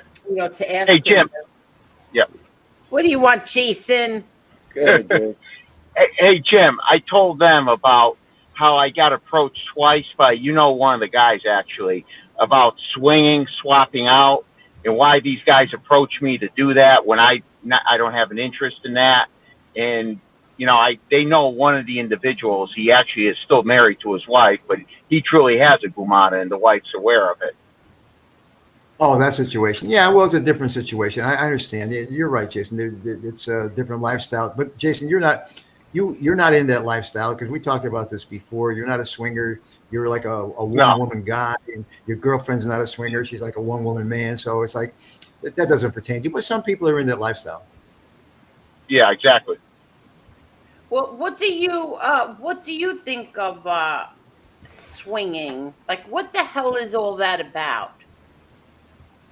Well, some people like Why it. be married if you have to be with other people? That's how I feel. Yeah, I never. It's not for me either, Angel. I have trouble enough with one woman. I can't be involved with more than that. But it's a lifestyle. I'm not in that lifestyle. Angel, you're not. Jason, you're not. Tony, you're not. But plenty of people are. Can I interrupt for a second? Because I think I'm triggered right now. About what? Think what? Because my grandparents. What? My childhood. My grandparents there was a woman that used to live with them. And it was like, I called her my Zia. She's this older lady. She looked like, was it the Twilight Zone guy? What's his name? Rod Sterling? No, I forget his name, but okay, go ahead. It doesn't matter. Go ahead. Well, her husband had passed away, and I think her husband was my grandfather's brother or something, or her friend. I'm not sure. Nobody knows. Nobody asked. She was there, but my nonna would always call her the Gumata. So I'm now I'm like. A lot of older. She would sit there quietly and pray the rosary. She didn't speak a word of English, but sometimes she'd give us like the evil eye, But she would just sit there quietly with her rosary. And I think she's like put curses on people. But if she was the Gumata, like my grandmother would call her, that means that like my grandparents were into some weird shit and we didn't know. Okay, so Kevin Fahey, how you doing, buddy? Kevin said, hi, Angel. Hi, Tony. Hi, everyone. Thank you always for have some interesting people on our show. Exactly, buddy. You're welcome. Thank How you you, doing? thank you, Kevin.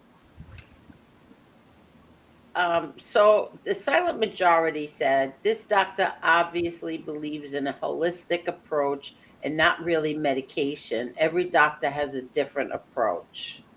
But isn't it better, not to get addicted to medication? Don't you think that's better, the silent majority? Like if you knew you could do something and it could save you from probably a life of addiction, wouldn't you want to do that?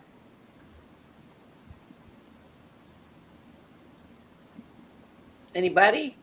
I love that. I think that's awesome. All right, so I have a It's far and few in question. between.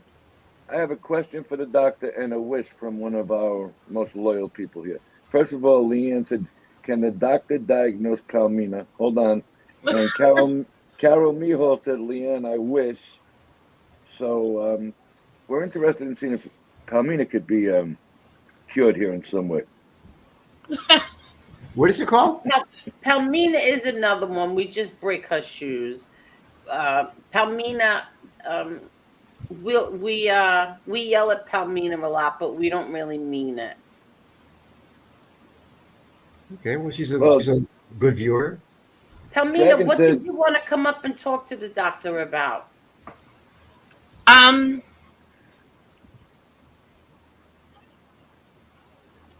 I forget now, but it was like I don't know the questions everybody had. Like it was mainly about the question about the CPTSD and the PTSD. But then Mr. Smith had brought up the TBI, the traumatic brain injury, and I thought it was the same. I guess it's not. It's very closely related, but someone with a TBI doesn't necessarily have PTSD because they're not reliving the event over and over and over again. All right, so the silent majority says, "I don't believe medication is a long-term solution, sometimes just to get over the hump." I believe that as well. You may need it, right away on the spot if you have a traumatic situation, couple of weeks, couple of months maybe to get you, solidified back to normal. But to do it long-term, you're not actually being yourself, is my opinion. That's right. You're just putting a Band-Aid on the issue. Okay, here comes trouble. Somebody's in the back. It's probably going to start it's probably going to start a lot of trouble. I'm going to bring you up. Please behave, okay? I don't know. Let me ask you a question, okay? A lot of gas and breath there tonight. Here comes trouble. Here we go. What's up there, Tony Buick?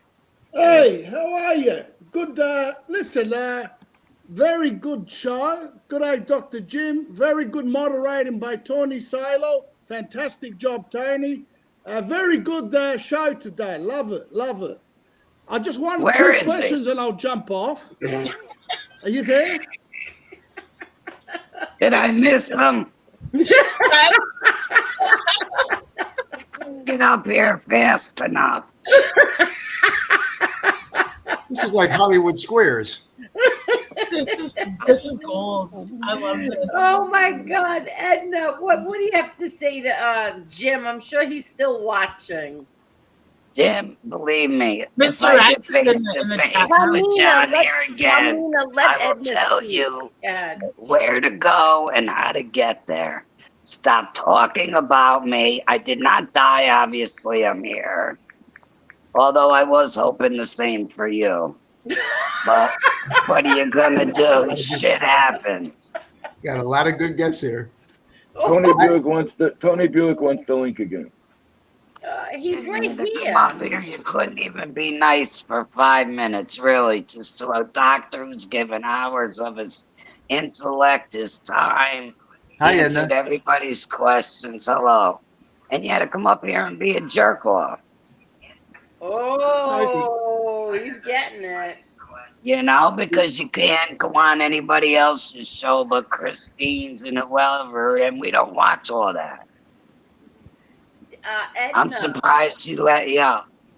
No, I wanted Dr. Jim to give us his opinion of Jim. We already know his mother dropped him on his head about 15 times. TBI? TBI? I wanted Dr. Jim to Dr. Jim's gonna become an opioid addict. He's got an altered personality, you know. It's his alter ego. But it's actually Yeah, but you're gonna need to. Let him speak. Let him speak. I thought he was pretty funny, actually. He reminds me of a cross between Don Rickles and the Andrew Dice Clay. Okay, go ahead. It seems like this other personality comes out on him, you know, when he's like on the camera and so on. It's probably a nice He's guy. very funny, but he can be cruel.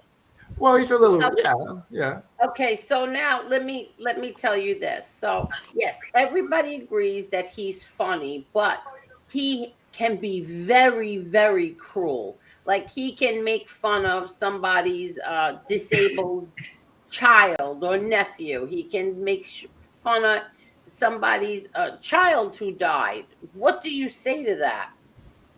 Well, it's just it's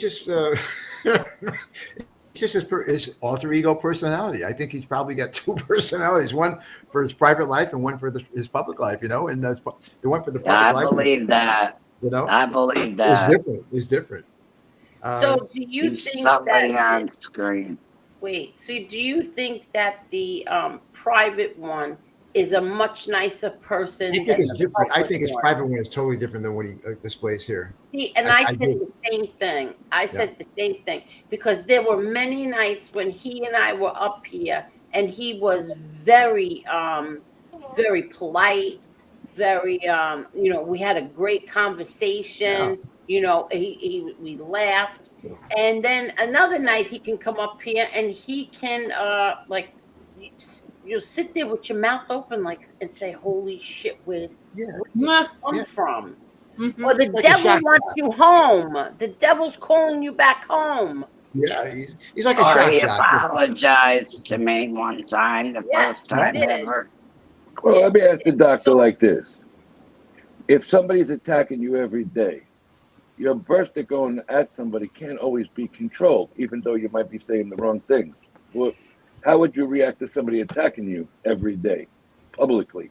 Well, I probably wouldn't like it, that's for sure, right? But I mean, you know, people are going to say what they're going to say, and what are you going to do about it? I mean, it seems like a guy who's expressing his other side, his alter ego, and he's shocking people by what he says. But I thought he was pretty funny. I mean, a little crude, but I thought he was pretty funny. I would like to see more of him. Holy crap! Are you kidding? Yeah, I thought he was pretty funy. I mean. Hello. Is he a regular viewer? Is he a regular viewer? viewer? To come back. He wants.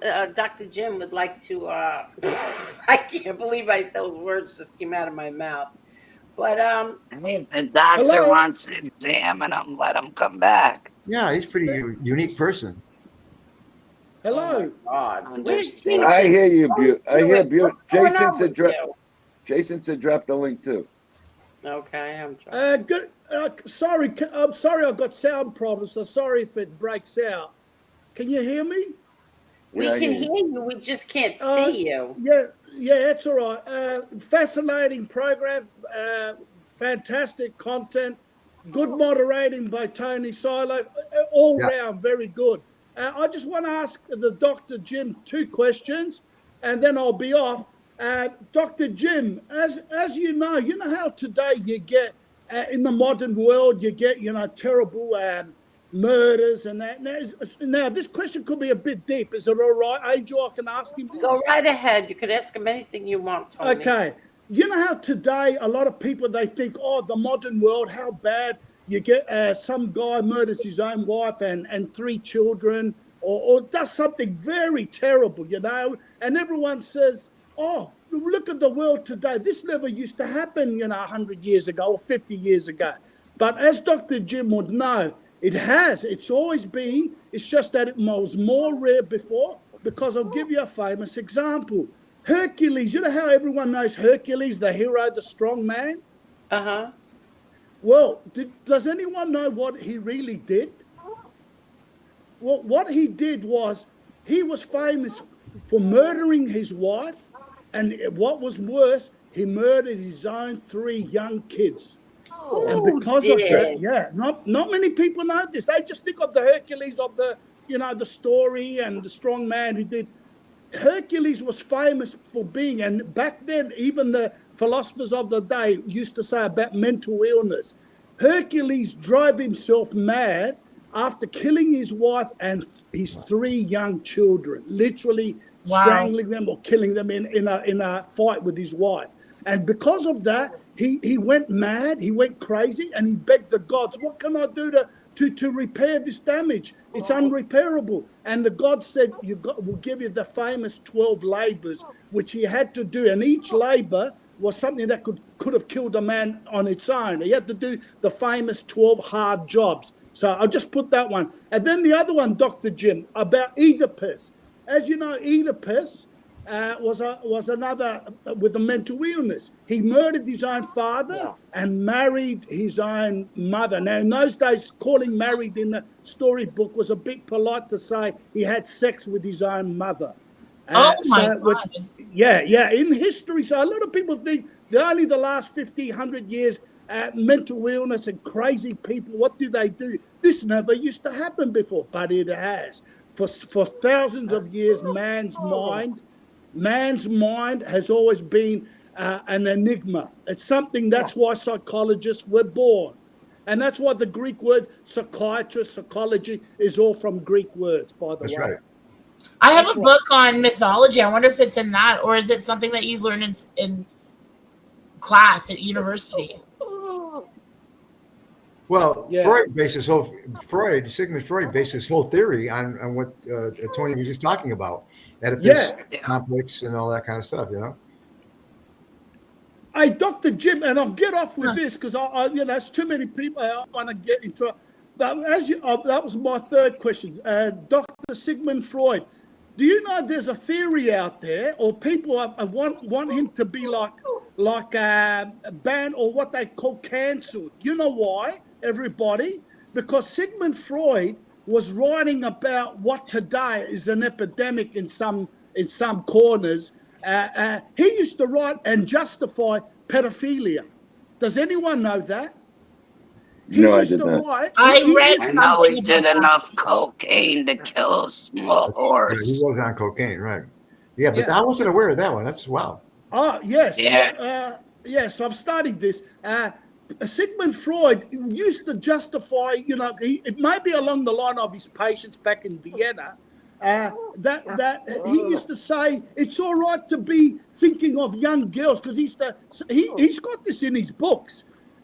Or in his writings, in his notes, where he would say thinking about a 13-year-old girl is quite normal. So a lot of people since then have tried, 100 years later, are sort of like thinking, should his these type of writings be public?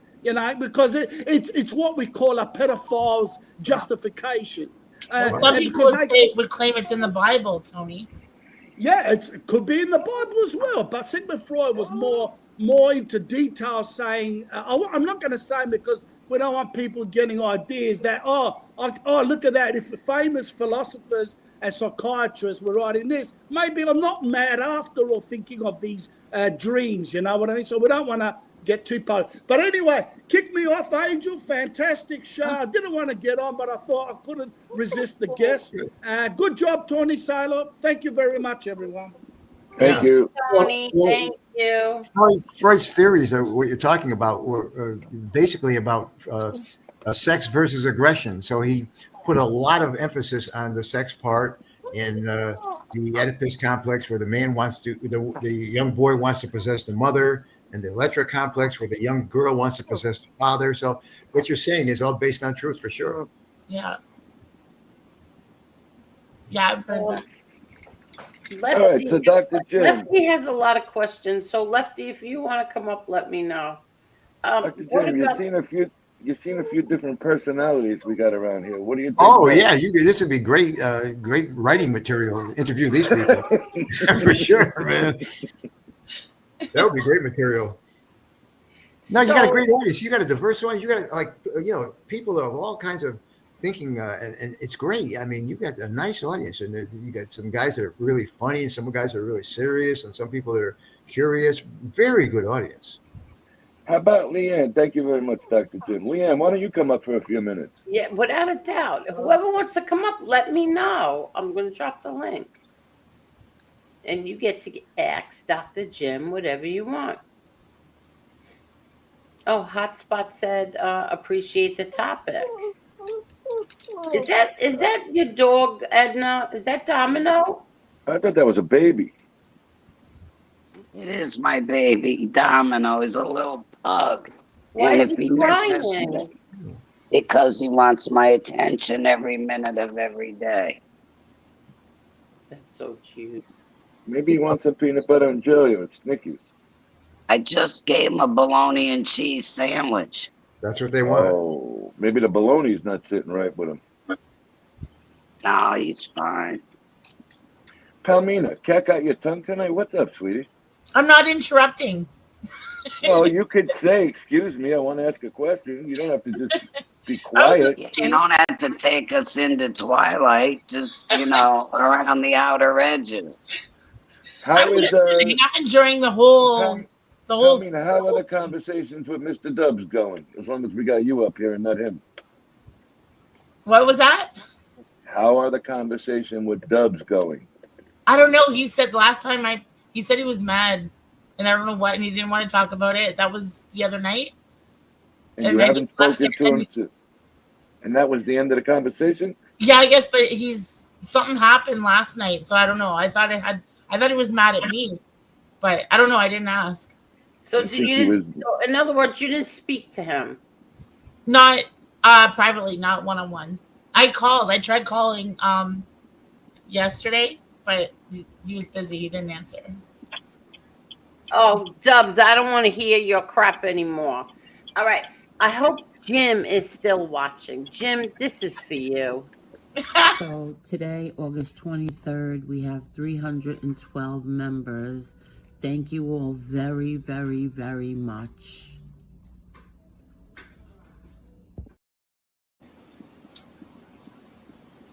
Well, when I saw his face up on panel, I'd like to thank you once again.